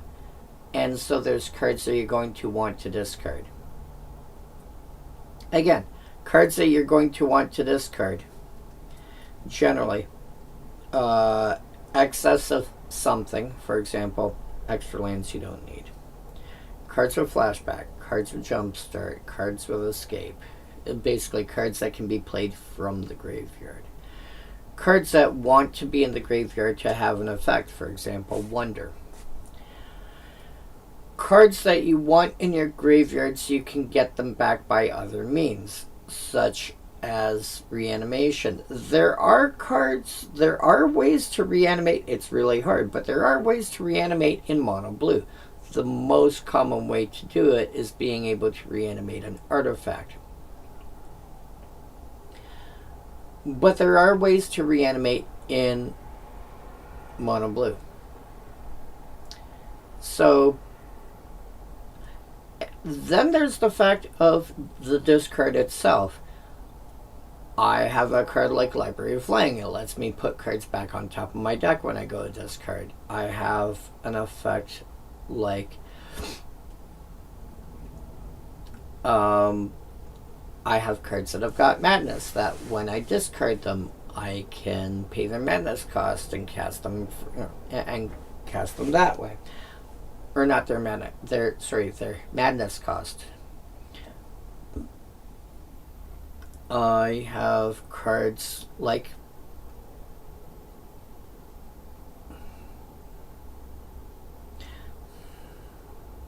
I can't remember what it's called. Oh, I have cards like Waste Not that, you know, when somebody discards a card of a certain type, you know, I get an effect out of I get some kind of effect out of it. Waste Not's probably a bad example, but there are cards of that nature that when you discard a card of a certain type, you know, when you discard a land, you get mana or this or that or whatever else. So you can use Rhystic Study as a bad concentrate, or you can build it with the assumption that somebody is likely to pay the 2 mana.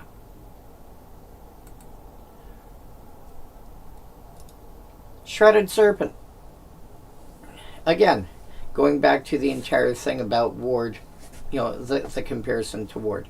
This is 7 mana for a 4/4. When this creature attacks, defending player may pay 4. If that player doesn't, this creature can't be blocked this turn. This is, most of the time, just a plain straight up 7 mana 4/4 unblockable. people are not generally going to hold up 4 mana. At which point, throwing other effects on it that do like interesting things.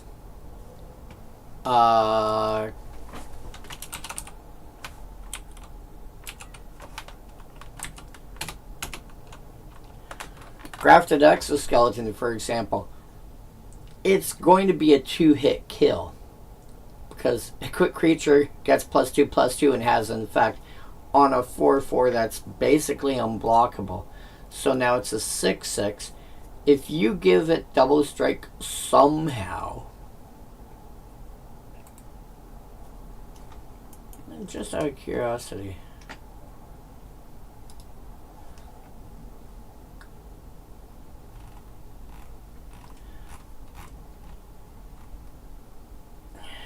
okay, they're about a quarter each. Yeah, you give it a +4 power boost.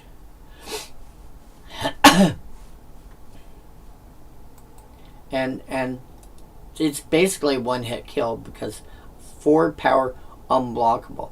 Have fun with that. Oh, you know it'd be funny. Oh. Sunken City and Leaden Fists, I think they're called.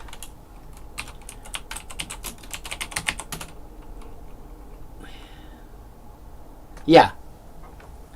Which is basically a green giant growth that says, hey, by the way, creature doesn't untap next turn. Okay. Shenanigans. Yeah, Shrouded Serpent, paying 4 to make sure it, you can block it. And here's the thing, it's a 4/4 creature. That's big enough that it's going to, if they do block it, they're probably losing one of their creatures anyway. Hazy Homunculus used to be so much better back in the day, back when mana burn was still a thing, because it's 2 mana for 1/1. Can't be blocked as long as defending player controls an untapped land. Wait a sec.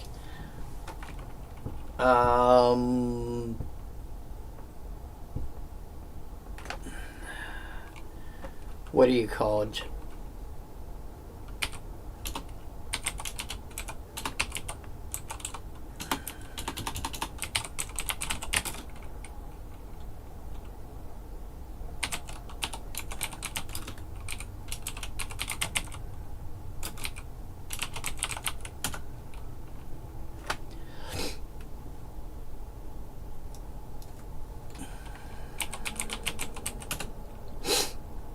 Yearlock.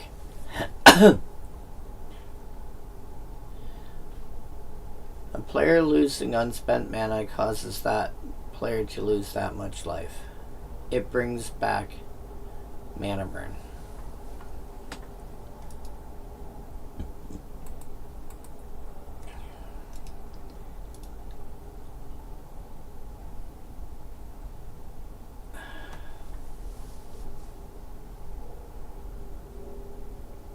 So you cannot play Yearlock.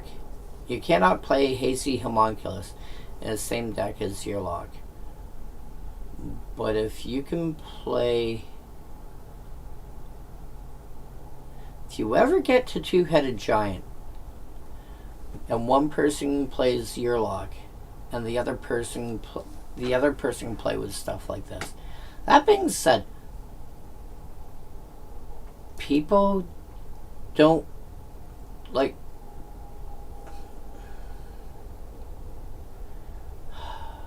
But for an extra mana... No!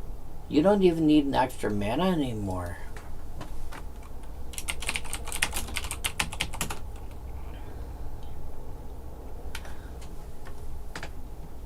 You now have 1 mana 1/2. Can't be blocked. You don't need Hazium Homunculus anymore. If you want unblockable, you can get bigger and cheaper.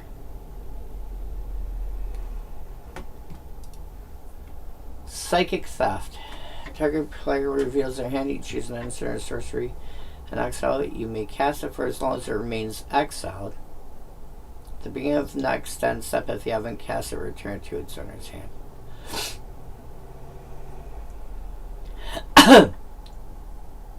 So, in theory, you have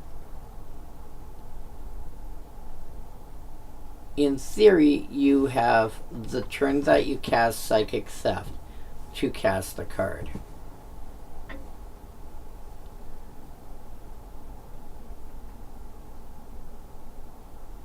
In theory, you have the turn that you cast Psychic Theft to cast the card.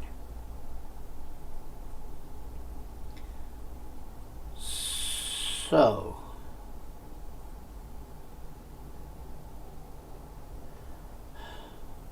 how do I want to break this? I want Sundial of the Infinite to be able to be activated at any time. What do I mean by that? What I mean is I want to be able to activate it on my turn, then activate it on your turn, then activate it on your turn, then activate it on your turn, then every turn cycle. So,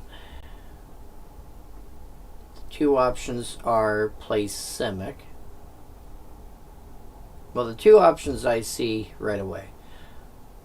Play Simic, or I can play mono blue.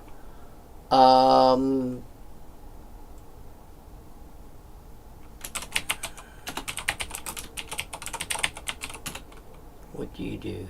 Untap all non-land permanents you control.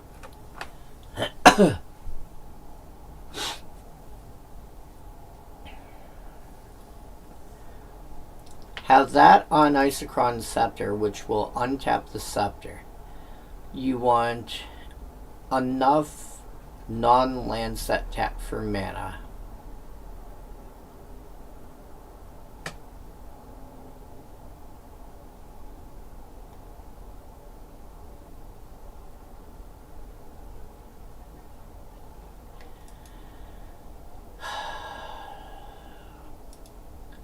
Isochron Scepter with a dramatic reversal on it. Enough stuff that taps for mana. And then, so at least two there. Oh, activate only during your turn. Ah, that doesn't work. Damn it.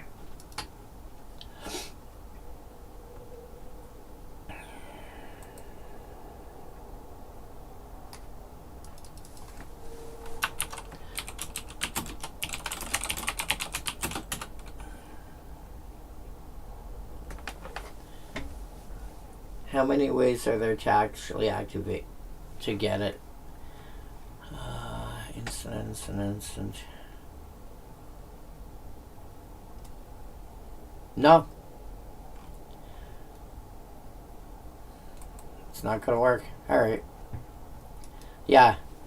Psychic Theft, you'll get you'll get the turn you cast it, which presumably is going to be your turn, and then the next player's turn at best. Hard to make that work well. Avatar of Will, on the other hand, not hard to turn it into a 2-mana 5/6 flyer. Not amazing, but not hard to turn into a 2-mana 5/6 flyer, because all you have to do is, like, the common way of thinking of it is there are cards that you can play to temporarily exile somebody's hand. Not one card at a time, although you can do that too, but like everything all at once. But they get it back at the end of turn. Well, that's fine. You just want a cheap creature. This is probably one of the most easily playable.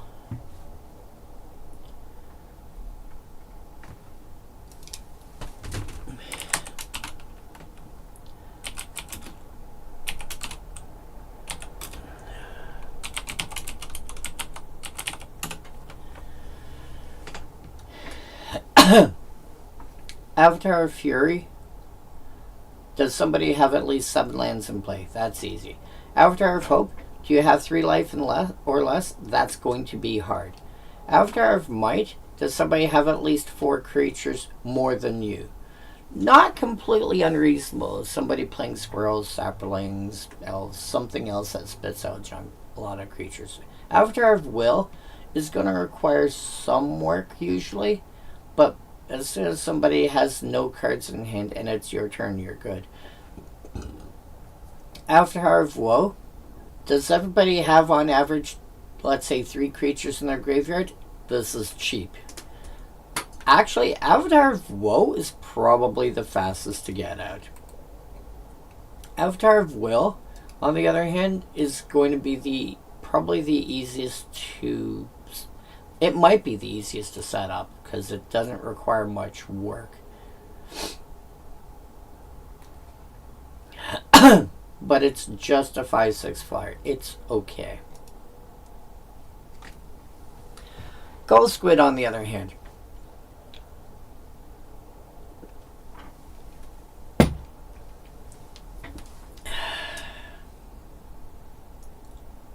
Wow. This is one of those cards that you kind of sometimes want like a Kiki Jiki or Splinter Twin kind of effect with like an Intruder Alarm out and just go, hey, by the way, tap out your lands. Hey, by the way, tap out your lands. Hey, by the way, tap out your lands.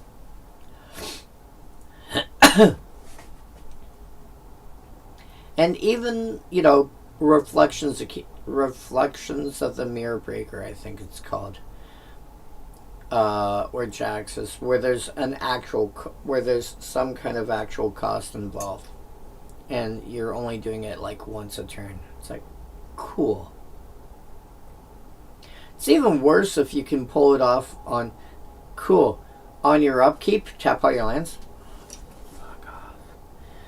Basically give them one land to be able to do stuff with. I don't recommend it. But if you really want to piss somebody off, throw that in a deck that's got some way of copying it with some kind of regularity on somebody else's turn. And yeah. How to actually completely annoy your opponents is best left as an exercise for the reader.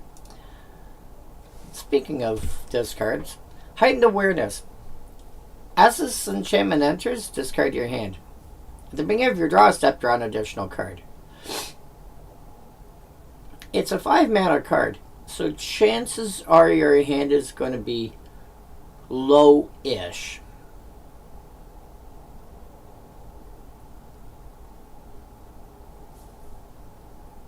But then this is now a one-sided Howling Mine.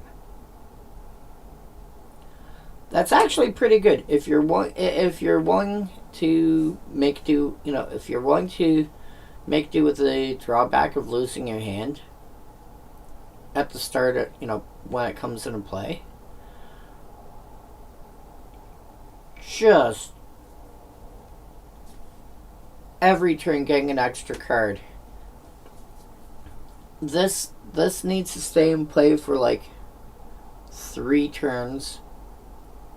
No. This stays in play for 4 turns. I think you've basically broken even. Because 4 mana is, I mean, you're drawing 4 extra cards. No. Because you have to discard your hand as well. I would assume you probably discarded 4 cards. You want this to stay around for a while. Now, mind you, can you create extra draw step?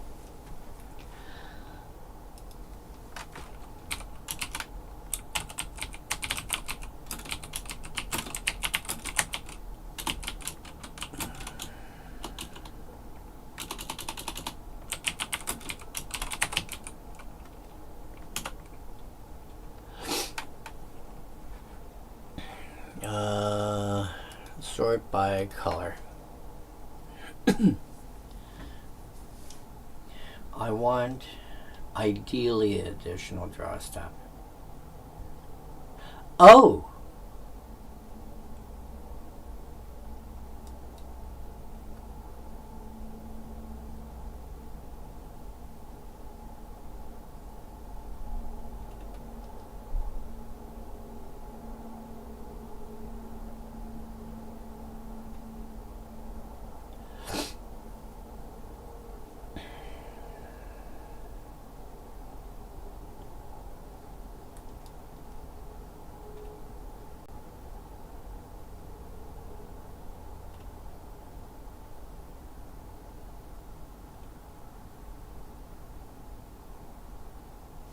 Okay.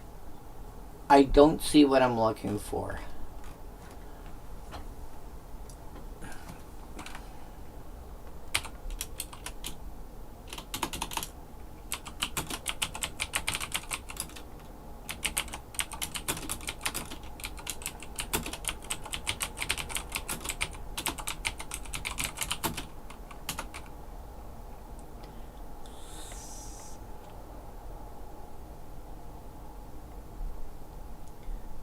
Sphinx of the Second Sun or something like that.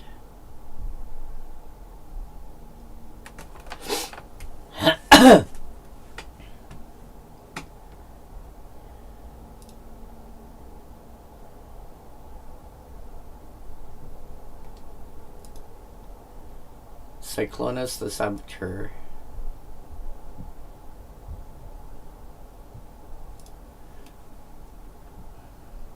Yeah.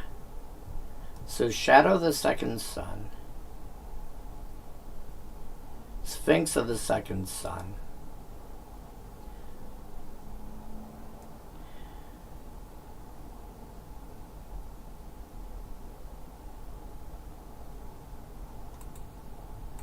You get both of those in play because your beginning phase is untap, upkeep, draw. So if you get both of those in play, this is drawing you 3 extra cards a turn. I don't expect it, but if you pull that off, that's kind of silly. Yeah, Heightened Awareness I can see actually seeing a fair amount of play. Not a crazy amount of play, but if you're drawing extra cards, hey, you know, here, draw some extra cards while you're drawing extra cards. Fenstalker, now that we're in black, has fear as long as you control no untapped lands. Again, now that mana burn is gone, there's no reason. I shouldn't say there's no reason. There's no penalty per se for tapping all your lands, apart from the fact that you can't actually, you know, this doesn't leave you mana available to do things. However, with cards like Fierce Guardianship and Flare of Cultivation and, you know, the various Force Cycles and the Evoke Elementals and whatever, the assumption that just because you don't have any mana available doesn't mean you can't cast anything is folly. It's a bad idea.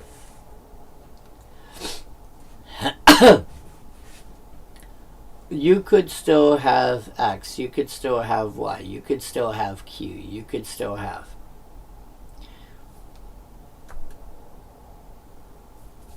So, this is going to be hard to block. It's going to have, the annoying thing is it's got a weird creature type. There are 12 Night Stalkers.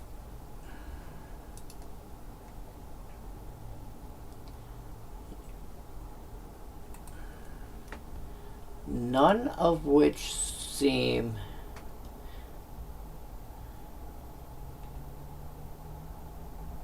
Yeah, the biggest of them is Shimmy a Night Stalker. Where are you from? Oh, also Portal Second Age.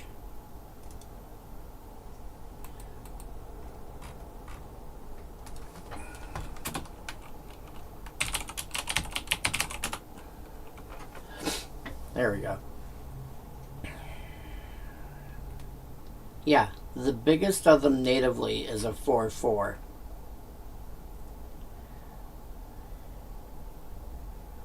Lurking Night Stalker is not terror bad. It's a 1/1 that attacks as a 3/1.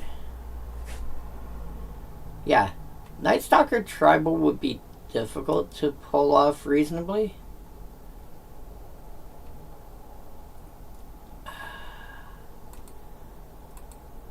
Yeah, I think we need more Night Stalkers. Hey, Wizards of the Coast, get on that. We need more Night Stalkers. That being said, can't be, it's hard to block as long as you control no one-tap lands. It's not impossible to block. Your opponent needs to have black or artifact creatures, neither of which are hard to come by. But if your opponent's on Simic, for example, which, yeah, 4 mana for a 3/2, occasionally unblockable. Okay. Whip Stitch Zombie has been kicked to the curb now. You can now find 2 mana for... You can now get a 2 mana 2/2 zombie with upside instead of having to pay an upkeep cost for it. Pit Raptor, it's a bit harder to say that about because it's a 4 mana 4/3 flying first strike. 4 mana for 3/3 with flying or first strike, you should be able to do.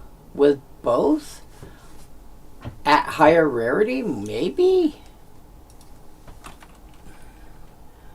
Let's see here. Rare, greater than common. O flying. O first. Power greater than 2 toughness. Greater than 2 ID equal B.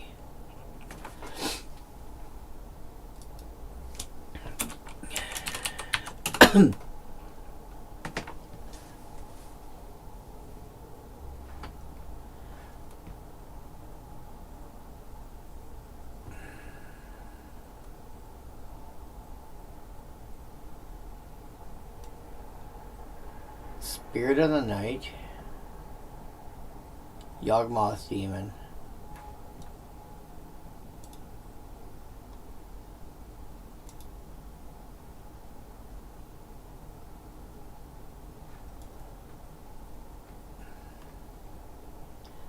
yeah, wow.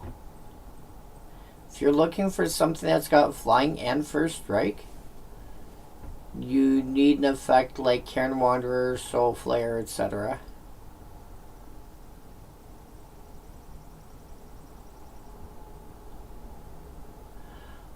Tribal Golem with anything.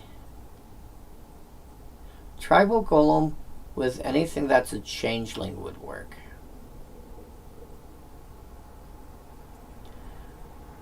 Apart from that, you're looking at Cairn Wanderer / Soul Flare,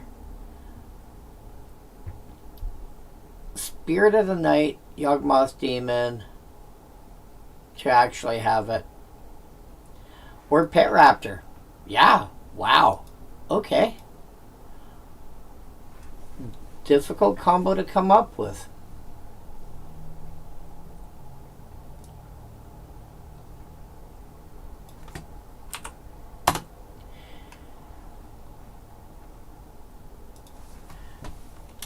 Let's actually make this first strike.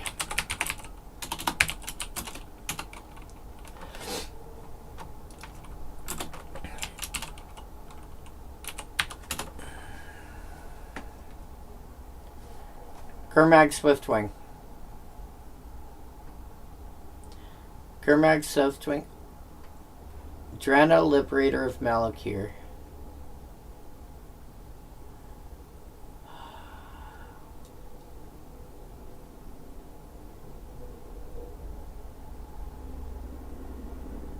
Miri the Cursed. Miri might be the closest that you get to it. Wow. Miri or Drana? Okay. Yeah. Hard to come up with something that size with those abilities. Okay. I get that. Grill's Caress. An aura that gives a creature -3 power that you can cast as an instant. Honestly, the problem with effects like Grill's Caress, and I've said this before. I mean, it's nice that it's got, it's nice that it's got flash, but you're playing black. It's 2 mana. You can cast it as an instant. There's a list of cards that have... There's a list of cards that are spot removal, that just kill a creature outright.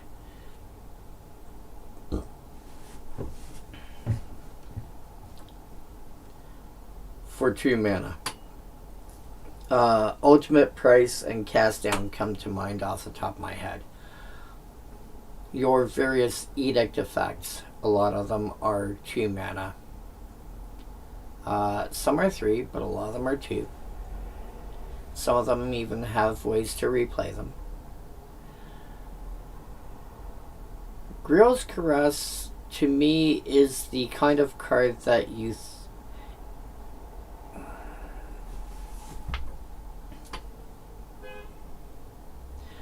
It's like the first step towards dealing with somebody's general.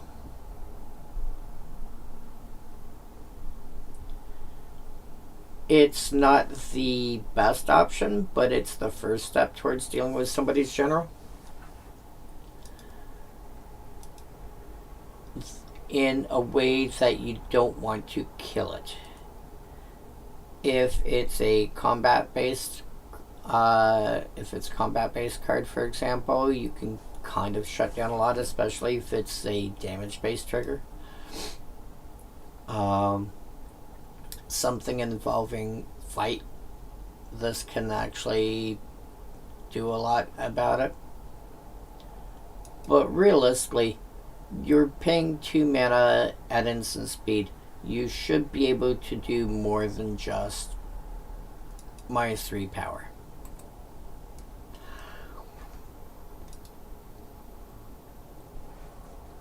Ancient Shalku, on the other hand, again, we're talking about sacrificing lands here.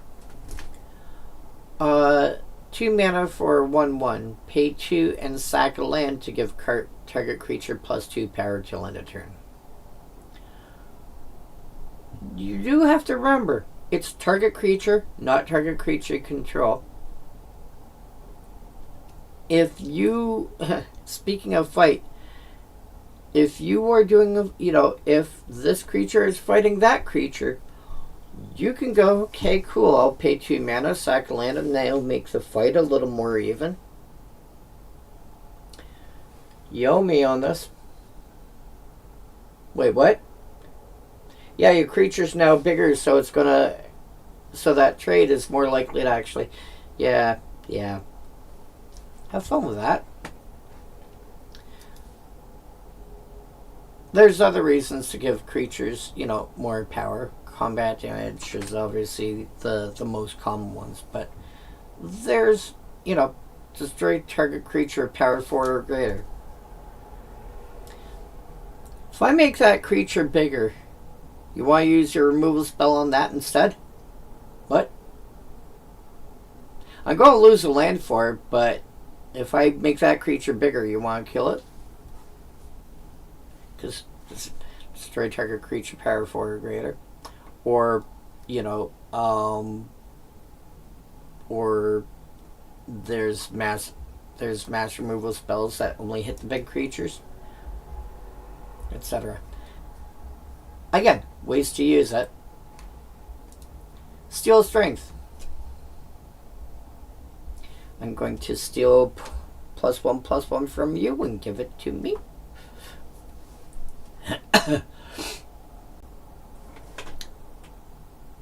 Realistically, most commonly used as a give target creature -1/-1 till end of turn,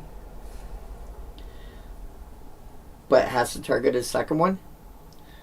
Giving another creature +1/+1 is just a random side bonus. Sometimes that's enough.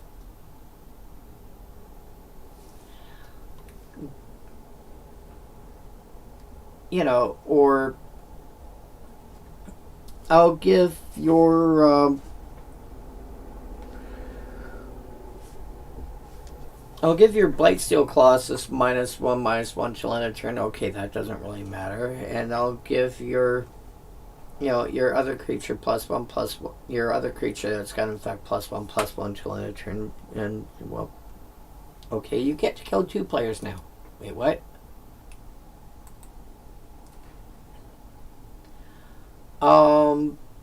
Again, it's mostly going to be for killing out small guys.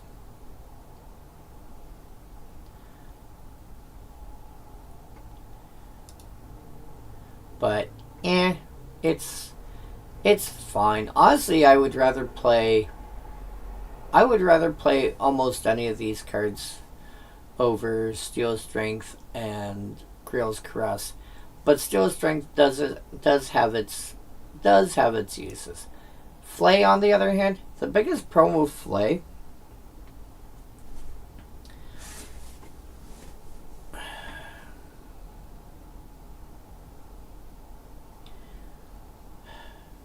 you're paying 4 mana to make somebody discard 2 cards at random.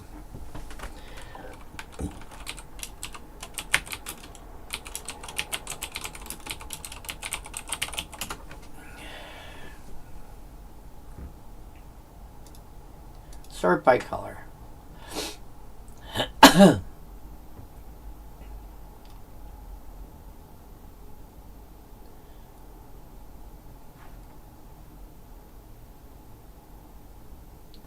Whispers of Emrakul. If you have Delirium, they discard 2 cards at random for 2 mana.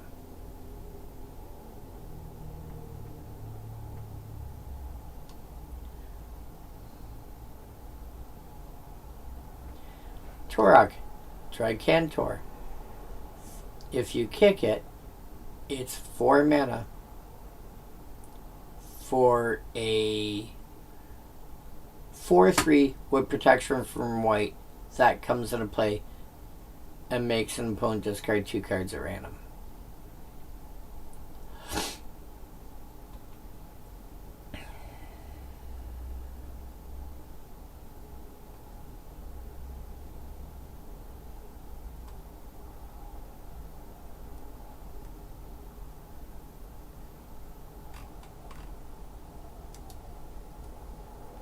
Resounding Scream, Resounding Scream was not worth paying 8 mana for that. Because that's 8 mana to make one person discard 2 cards and you draw a card.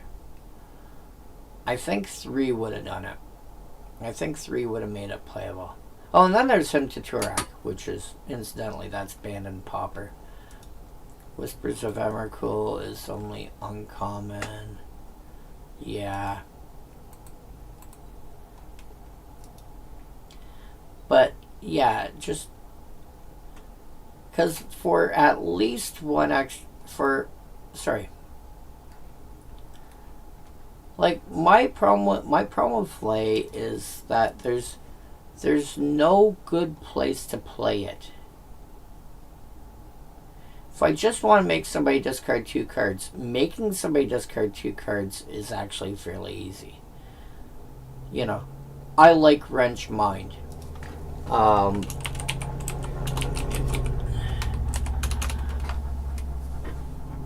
Target player discards 2 cards unless they discard an artifact card.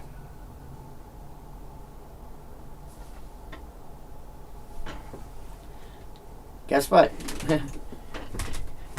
You're either losing a card that you want to hold on to or you're pitching 2.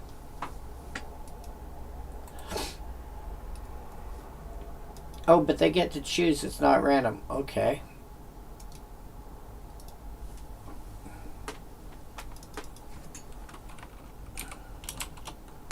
Excuse you.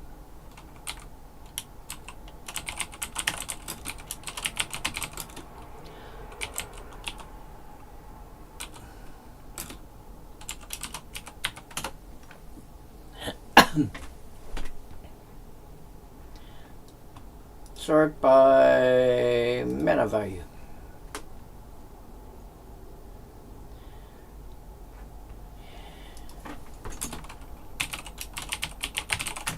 Go away.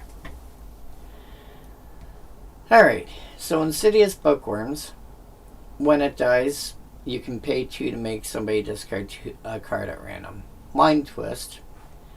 I don't remember if that's legal. Oh, it's legal in Commander. If you really want to make somebody pitch cards, you can pay... You can basically fireball their hand away. Black Cat, when it dies, target player discards a card at random. Cloak of Confusion. When enchanted creature attacks and is blocked, and it has to be a creature you control, you can have it deal no combat damage and instead makes them discard a card at random. Hymn to Torak. 2 cards at random. Mind Knives, discard at random. Mind Shatter is basically Mind Twist, but it affects target player. Spectre's Wail, card at random. Torak we talked about. Whispers we talked about. Bottomless Pit. Each player's upkeep they discard at random. Headless Spectre. They tried taking Hypnotic Spectre, which is the next card, and making it into a common. If you have no cards in hand, when it hits, it discard at random. Hypnotic Spectre, 2/2 flyer for 3. When it hits, discard at random. Mindweb Slipper. Like, I think Stupor might be the most realistic one. Log on Dispose. Target opponent discards a card. Look at the top 5 cards of your library. You may reveal a black card from among them. Oh, that's cute.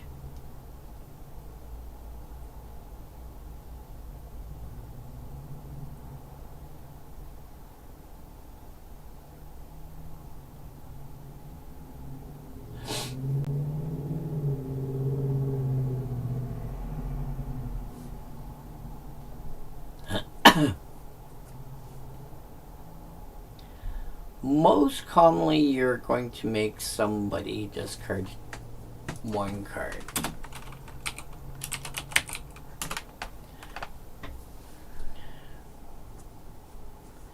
Whispers of Emrakul is probably the most likely way to make them discard 2.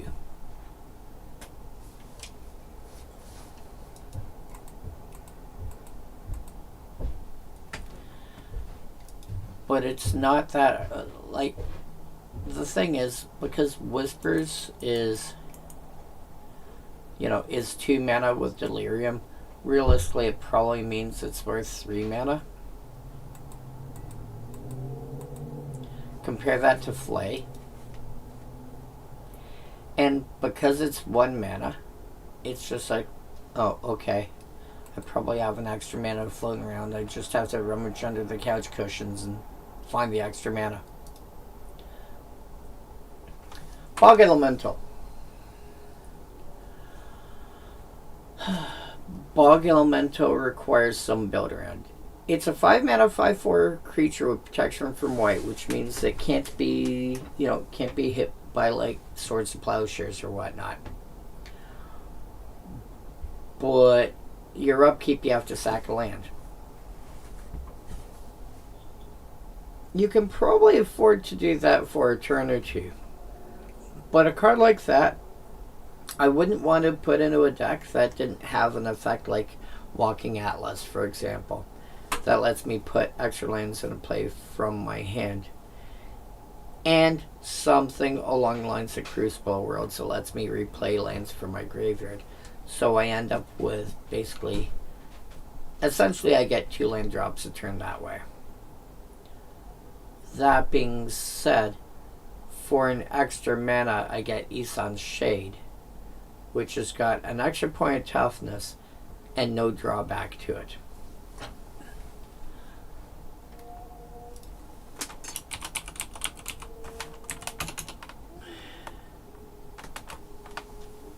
It's an extra black mana, but again, no drawback to it. That being said, can I make use of the land going into my graveyard? Probably somewhere along the line.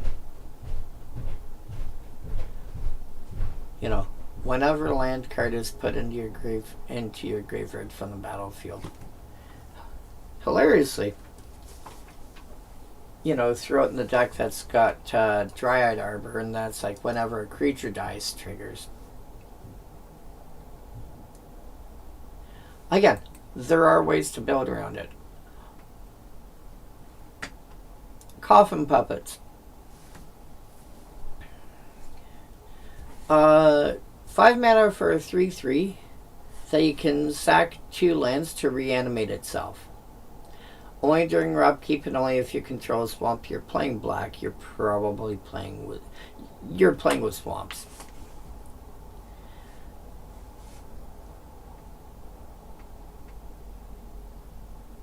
Hard to keep dead. No. Oh. Simplified Chinese got a very different card. At least I believe that's Simplified Chinese. Yeah. I mean, it's the same card. It's just very different artwork.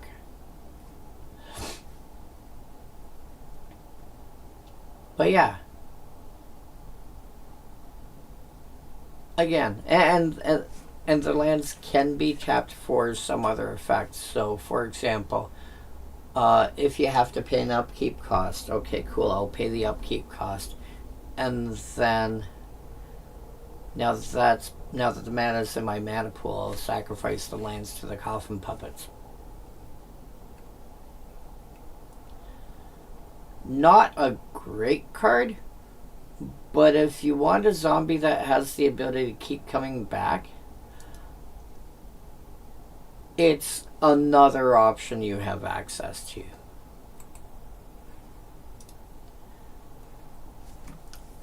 Rhystic Siphon. You're generally going to be draining for 3 for 5 mana, sometimes 4.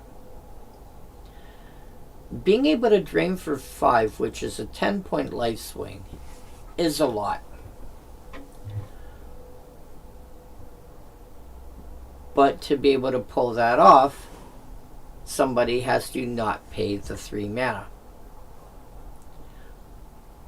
But it's the person that you're targeting is the only person who can choose whether to pay the 3 mana. And again, 3 mana in addition to whatever is a lot. This is the opposite of Ward, because I cast a thing to try and hit you. I need to pay the additional cost. Rhystic Siphon is, I cast a thing to try and hit you. You have to decide whether or not you're paying the additional cost. But again, this is the problem with this. It's got a large effect, but it's an all or nothing.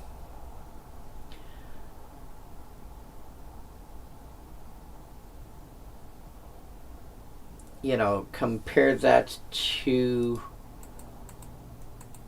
Rhystic Shield, where you still got something even if they didn't pay. But yeah, Rhystic Siphon?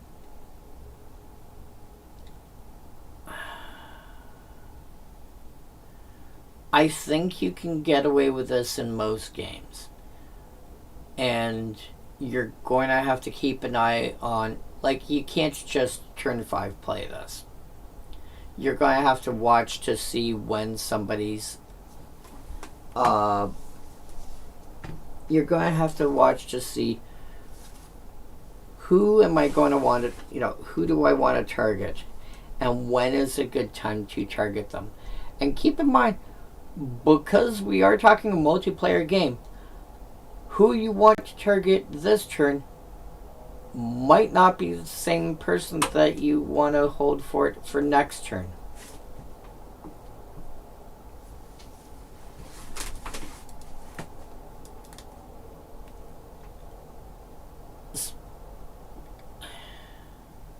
This is either going to knock somebody off of 3 mana, which can be a huge deal.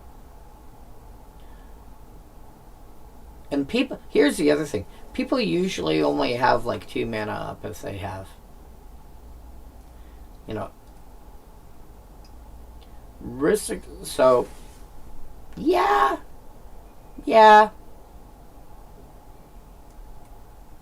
I mean, surprise, surprise, watch out for counter spells. But if that gets through, that's a big life swing, at which point then you've got an extra 5 life to gain towards... Oh, hilariously, about Rhystic Siphon, you can even use this on somebody who's got like Platinum Empyrean out, whose ability literally says your life total can't change. The effect still works as though they're not an illegal target or anything. It just doesn't have the effect of actually changing their life total.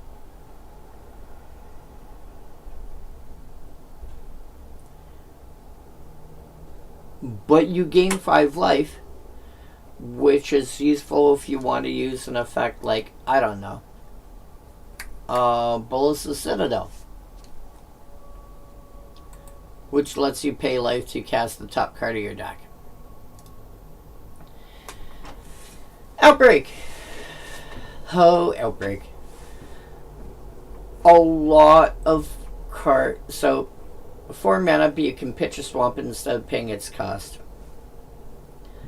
Choose a creature type. All creatures of that type get -1/-1 till end of turn.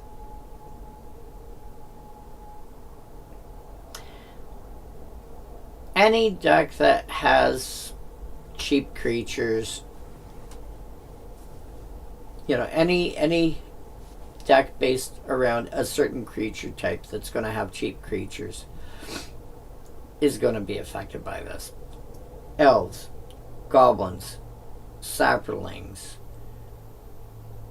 humans, soldiers, like everybody has got a creature type or 2 creature types or more creature types that care about spitting, insects,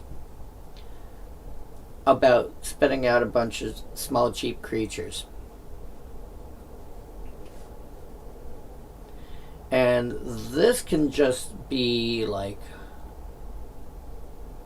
a one-sided board wipe, and just, you have too many things. This gets dumb when you start combining it with effects like, oh no.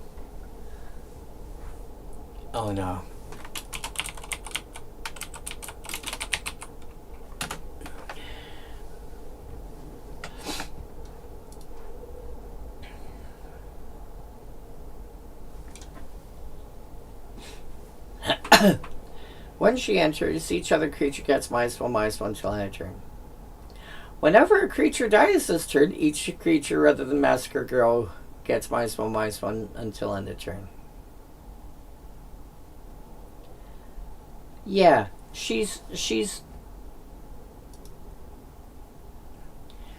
kind of silly.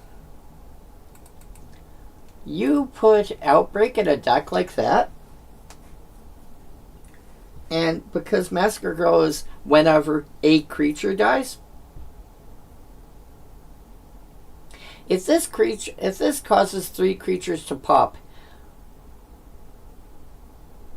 her ability is going to trigger 3 times. Which suddenly means everything on the board is going to get -3/-3. Which is going to cost more things to pop. And it's just going to explode. And she actually has the ability, because of the way her ability works, to end up blowing up indestructible creatures.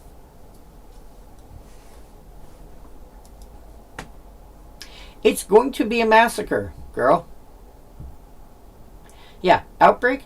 If you're playing Massacre Girl, you should run Outbreak. Enough said. Rebel Informer. What I said before about Mercenary Informer applies here. Put target Rebel card on the bottom of its orange library. Let's just look at some Rebels, shall we? Type Rebel.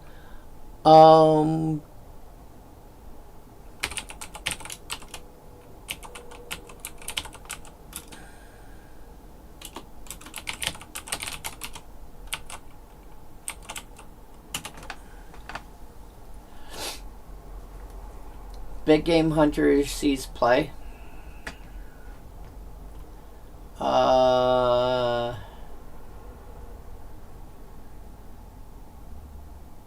Wow. You're already being... Oh my god. All you have to do is, like, draw spells.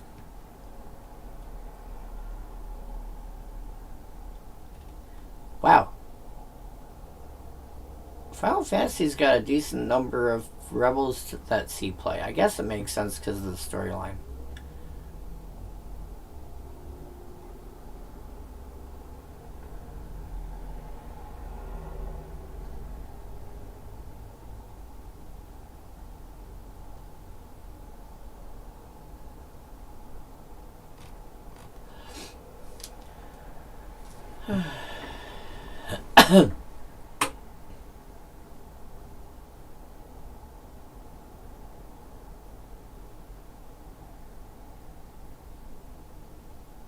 Nayali, I can...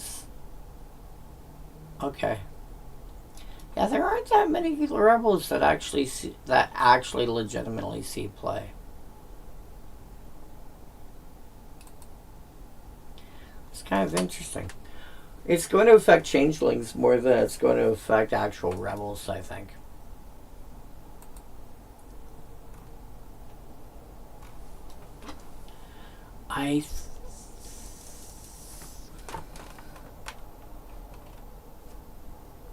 Yeah.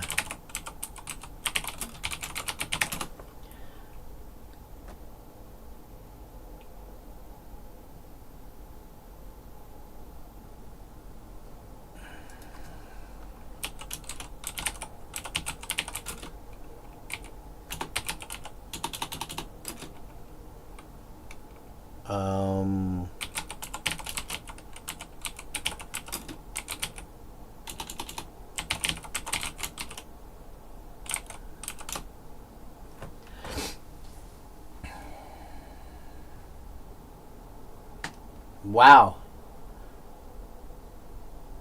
Even without Thunder Junction, Mercenary's gonna see more play. I mean, Thunder Junction certainly helps. But Mercenary's gonna see more play.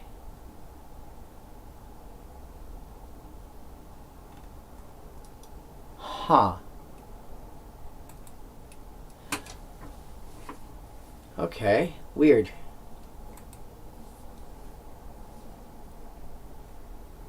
Anyway.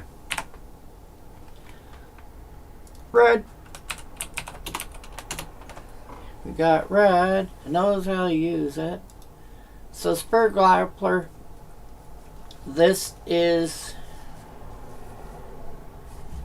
This is a 3 mana 2/1 that's occasionally a 4/2.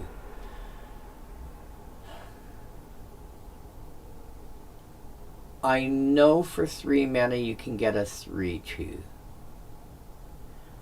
You can probably get a 4/2 by now. ID equal red.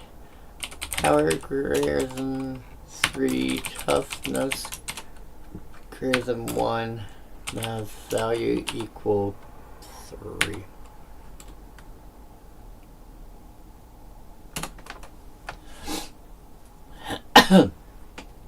Oh wow, okay. Sort by power. Descending. Right. Mishai Chen and Edwin and Freed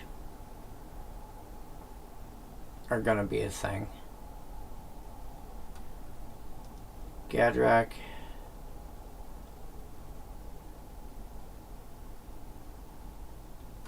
Alright, stuff that actually legitimately works.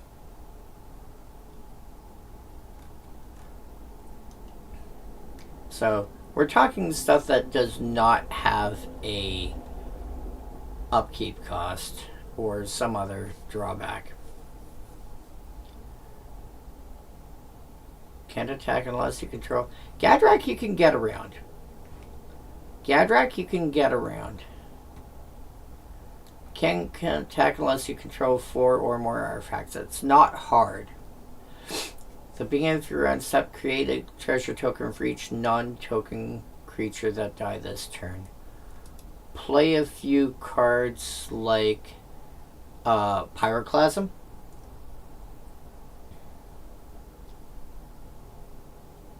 And you should hit, after a couple of turns, you should hit enough to to turn Gadrak on, even without having Soul Ring, etc. in play. So Gadrak is doable.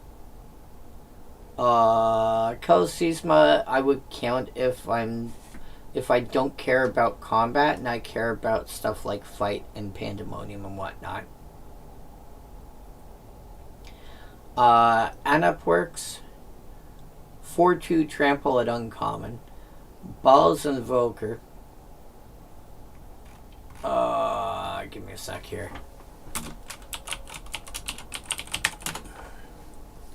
I saw something that I think is a...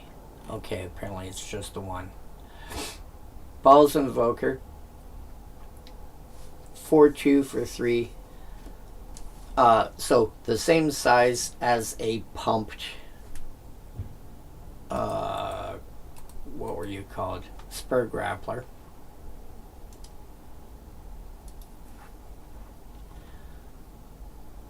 Blind Spot Giant should be easy enough to pull off. Bone Crusher Giant. Chaos Dragon. At the beginning of each pull. Okay. Chaos Dragon will still attack somebody.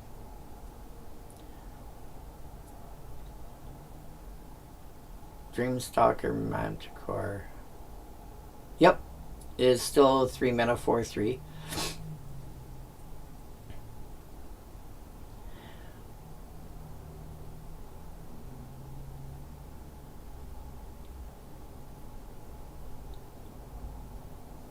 Fear of Being Hunted is a 4/2 with haste that must be blocked.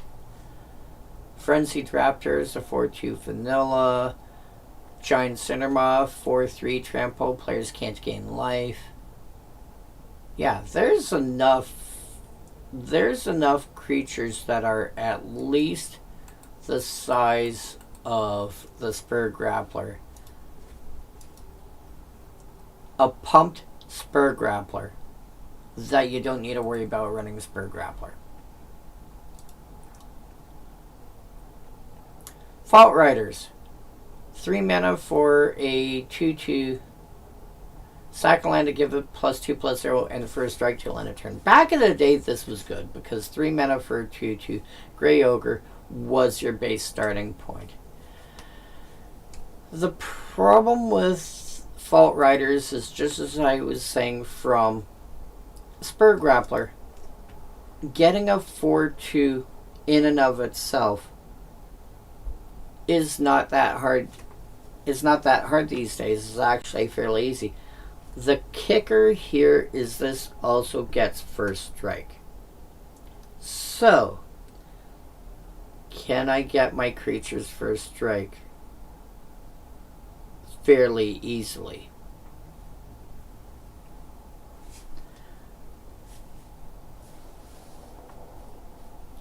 There's certainly instances that, you know, in sorceries that you can play to give stuff first strike till end of turn. I wonder.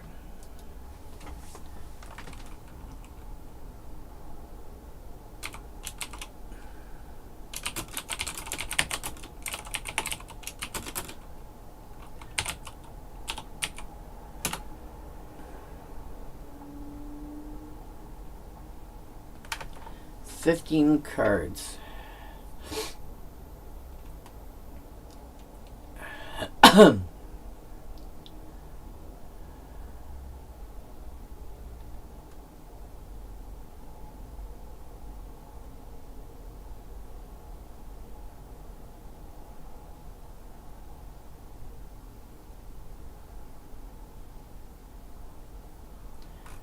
Not easily.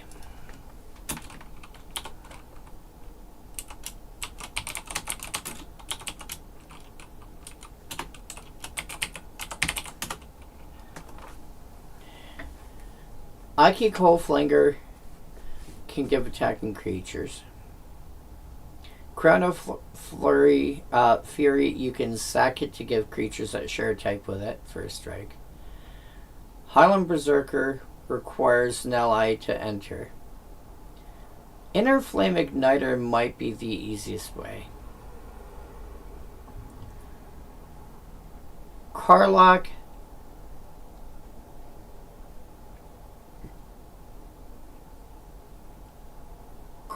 has an attack trigger.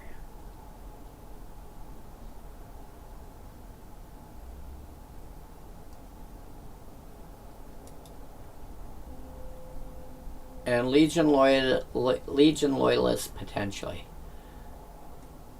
Karlach, and I would say Karlach and Inner Flame Igniter are the easiest ways to do it.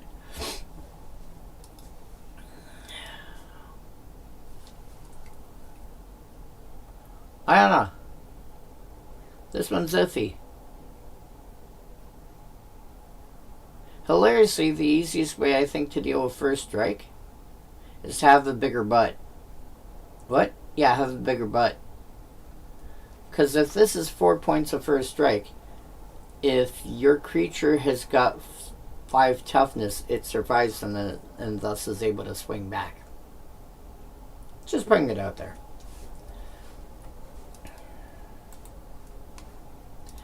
Bro Suppression. Activate abilities of non-token rebels cost an additional sacrifice land to activate. Rare that it's going to matter, but occasionally you're going to again, rebel is a creature type. Anything that's got all creature type is going to be affected. The first card I see in the back of my mind that is affected by this is Mirror Entity. Anything else that's got all creature types is going to be affected by this.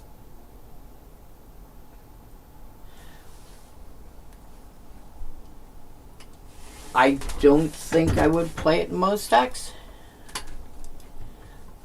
but I think I'd be okay tossing it into the very occasional random deck, just especially if you've got a way to discard cards that you don't care about.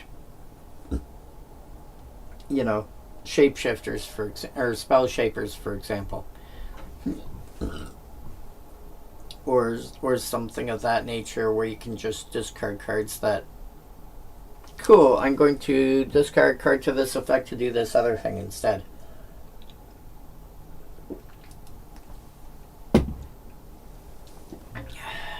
And then there's the rare time where it actually does make a difference. Ridgeline Rager. 3 mana for 1/2 with fire breathing. For an extra red, you get, I think it's Furnace Whelp, where it's like you get an extra point of power and you get flying. I think you're called Furnace Whelp, aren't you? Yep. Baby dragons can't figure out humans. If they didn't want to be killed, why were they made of meat and treasure? Ah, that's adorable. That being said, it's an extra mana. This is actually pretty reasonable at this point. Oh yeah, there's also, I think it's Impetuous Sun Chaser? No. Oh, I know what I wanted you for.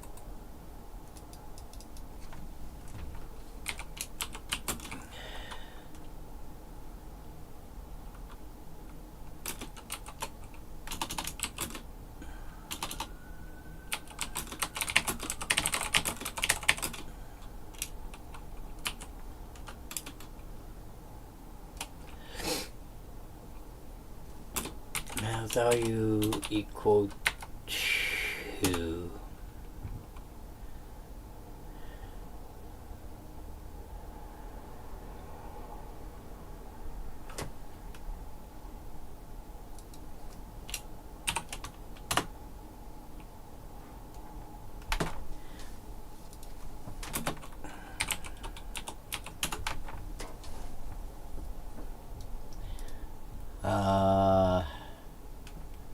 power.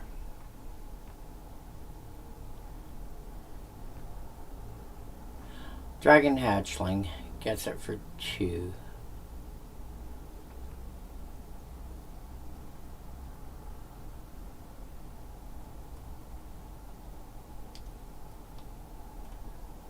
Who's got it for Pirate Charger?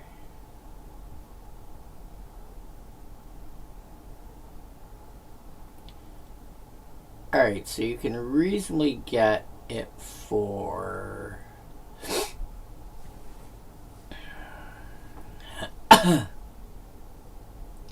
so you can reasonably get a 1. What's the one I'm thinking of then? Could have sworn there was a 2 mana.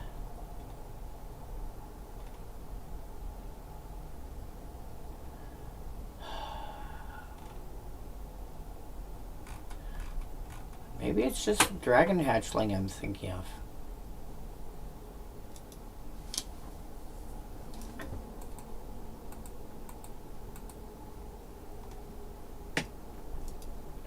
But yeah, Ridgeline Ranger, even nowadays that feels about right.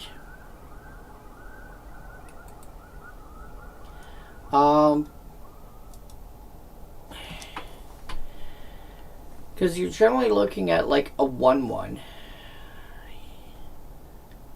And at 4 mana you've got a 2/2 flyer.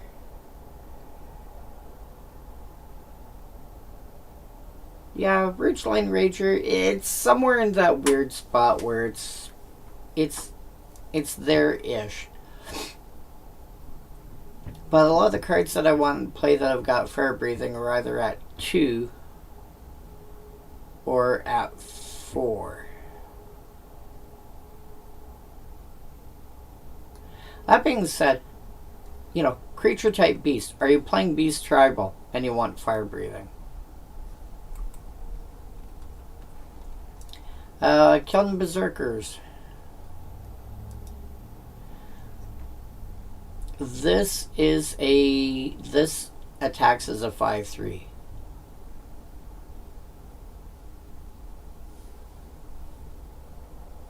You should be able to get 5/3s nowadays for 4 mana. Actually, you know what? ID equal red. Power equal 5. Toughness, excuse you, equal 3. And mana value equal 4. 11 cards found.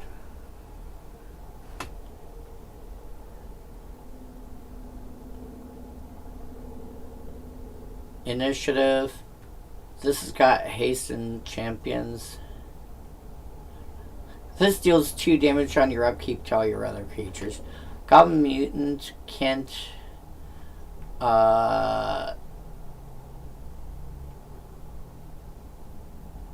attack if the Fang's got any big creatures.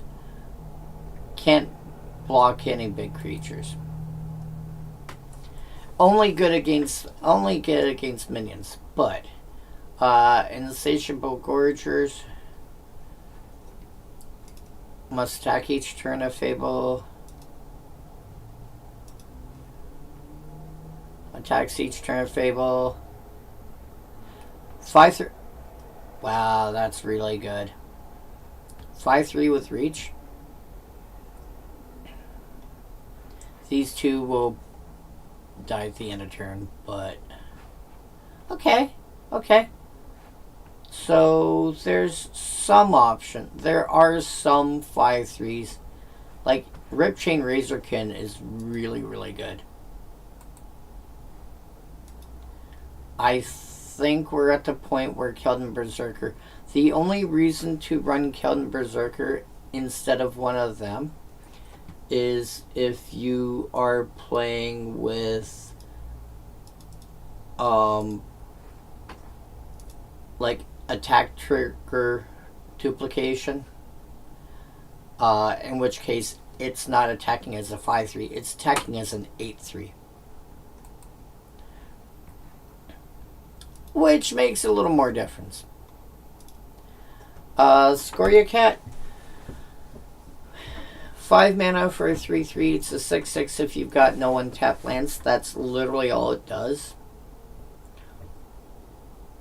There are 5 mana 6/6s, even that have drawbacks, that I'd rather play. ID equal red. Power equals 6. Toughness equals 6. Mana value equal 5. Hunted Dragon is the first one that comes to mind. Org has got the same combat problems that the Goblin Mutant has. Soul Gorger Org, there are ways to make that work.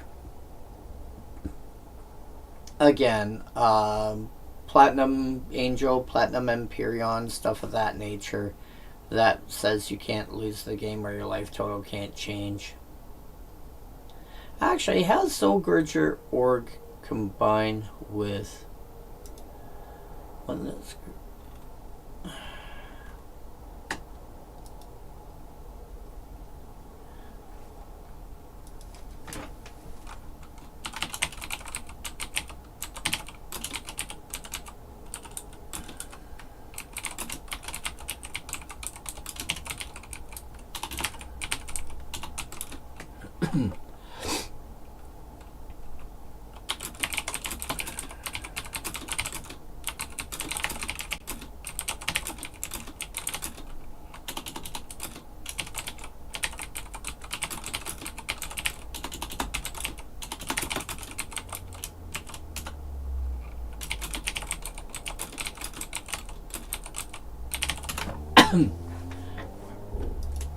that being said, the Hunted Dragon is just really, really good. Hunted Dragon and, Elhard. Soul Gorger, you can find a way to make it work. Org, if your opponent's got any big creatures, he just kind of sits there. But, maybe. That's iffy. Zarapa Minotaur, 4 mana for a 3/3 that will occasionally have first strike.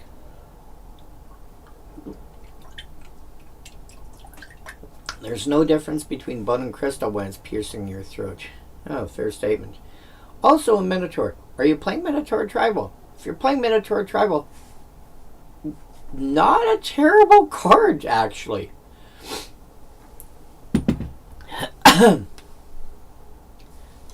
Like, yes, it's only 2 mana to make it lose first strike. But, I mean, think about this. If you... Let's say you use this defensively. This is basically 2 mana on each additional... on you know, for each person that wants to attack into you.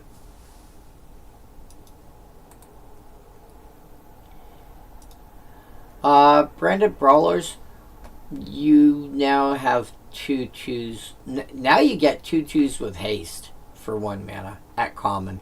And you're sitting there going, wait, what? Yeah, there's some...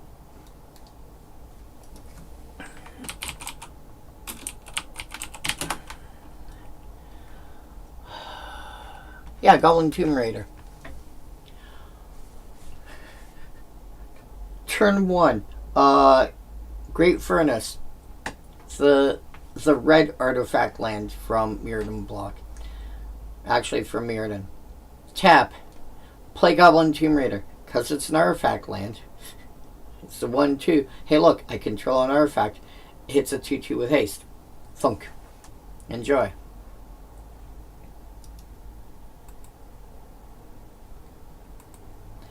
But yeah, branded brawlers, you can easily get a 1/2 by now. You can often get a 1/1 with some suite of abilities. You can occasionally get a 2/2. In fact, there's enough 2/2s out there. Some are printed as such, like Goblin Guide. Some are like the Goblin Tomb Raiders that effectively are 2/2s, etc., etc. Branded Brawlers, you don't need to worry about this anymore.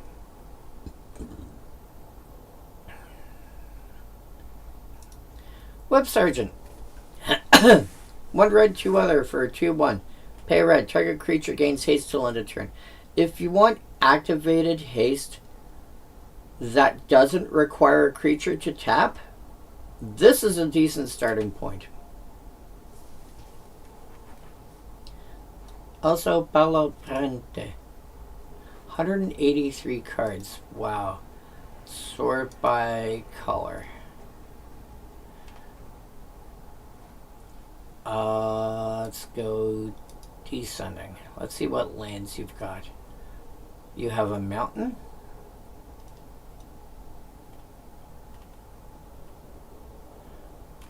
Okay, so mono red and 2 colorless sources.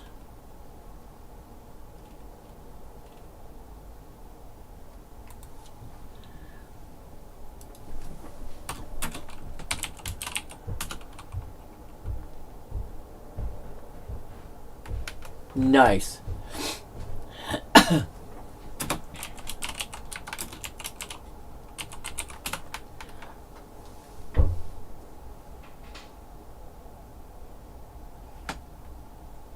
$64 cards.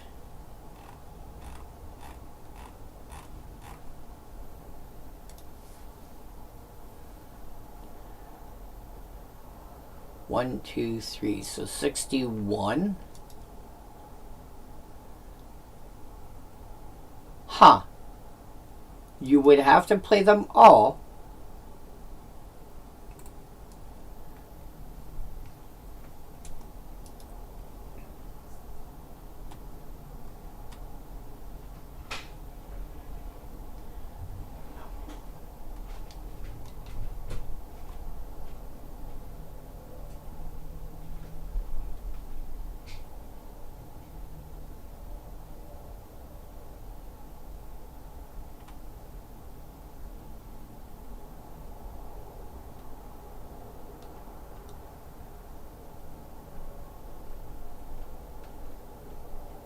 Huh. You know what? I could see this.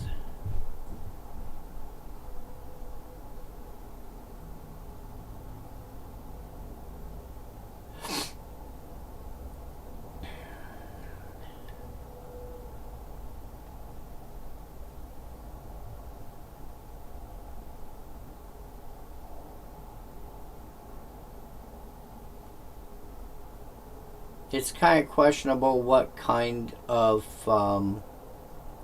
synergy you'd have. But yeah.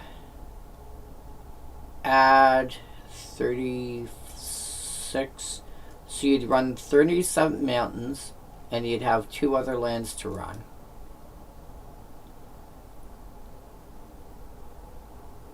And yeah. Palo Parente, you could actually run, you could run a, you have enough to build that deck. And you would want him in that deck anyway, because giving stuff haste. Okay. Okay. Reasonable reason to play him. Keldon Arsonist, obviously he's going in the same deck. You're running 30 non-lands, so you probably have a couple lands to spare. In other decks, in other decks, the problem is you have to sacrifice 2 lands to destroy target land.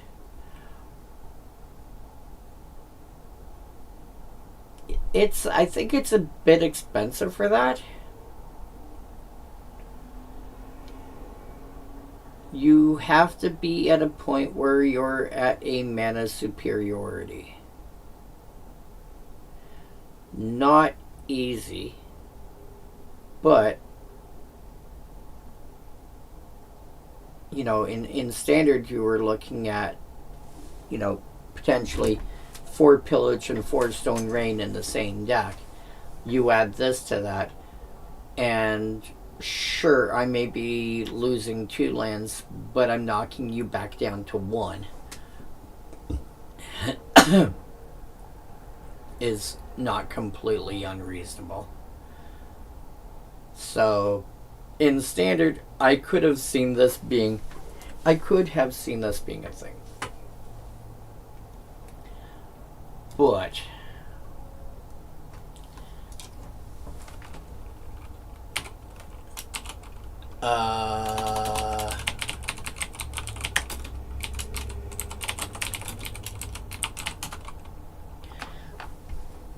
you had Seismic Mage.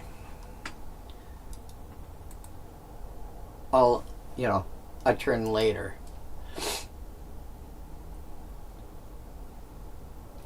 And then just turning all your lands into, or all your extra cards into Stone Rains. And so don't think you really care at that point.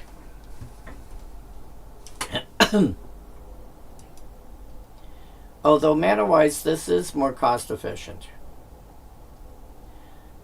You sack the land that you tap for mana and 1 other. Yeah.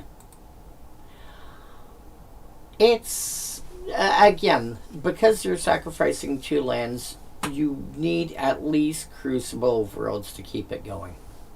Although I will point out, sacrificing lands, this is one of those situations where you can get Glacial Chasm off the battlefield and then replay it later. Search for Survivors tries to be a reanimation spell in red. So what you really want from Search for Survivors, you want to combine it with an effect that, the first card that comes to mind off the top of my head is Scavenging Ooze. What I'm looking for is pay some cost, and remove and exile a card from your graveyard. Or maybe exiling a card from your graveyard is the cost.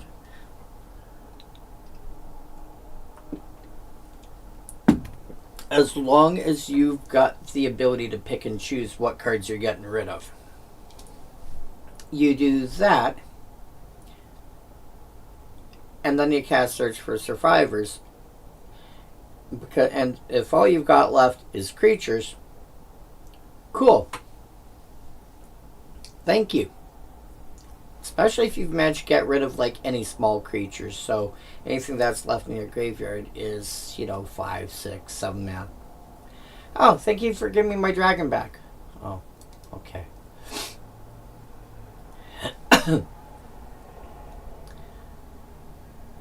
This is like the only card that I know of in the game where you actually get to shuffle your graveyard. Because keep in mind, most effects in the game don't let you reorganize your graveyard. Anything that's any format where you're looking at modern or newer, you can reorganize your graveyard. Any format where you're looking at like alpha and newer, you can't, because and the cutoff point is, I think, Urza's. It's either the stuff before Urza block or Urza block and later.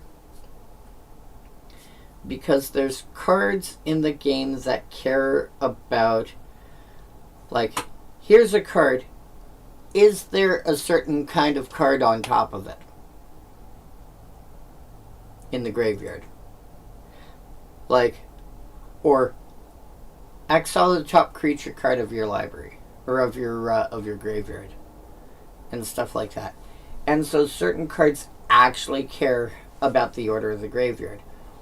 But by the time Mass Block rolled around, we didn't have to worry about that anymore. So anything that's got like masks and newer, you're safe. Any format that requires older ones, you have to keep the graveyard in order. So if you want to not have to worry about the order your graveyard's in at all, restrict yourself to stuff that's like, I don't know, modern and newer. And then you're good. That being said, Search for Survivors. It's not easy to do any sort of reanimation in red. The first one that comes to my mind is this card, which was in the original Mirrodin set.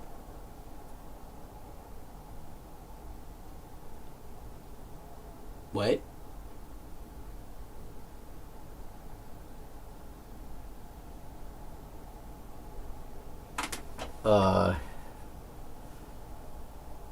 What?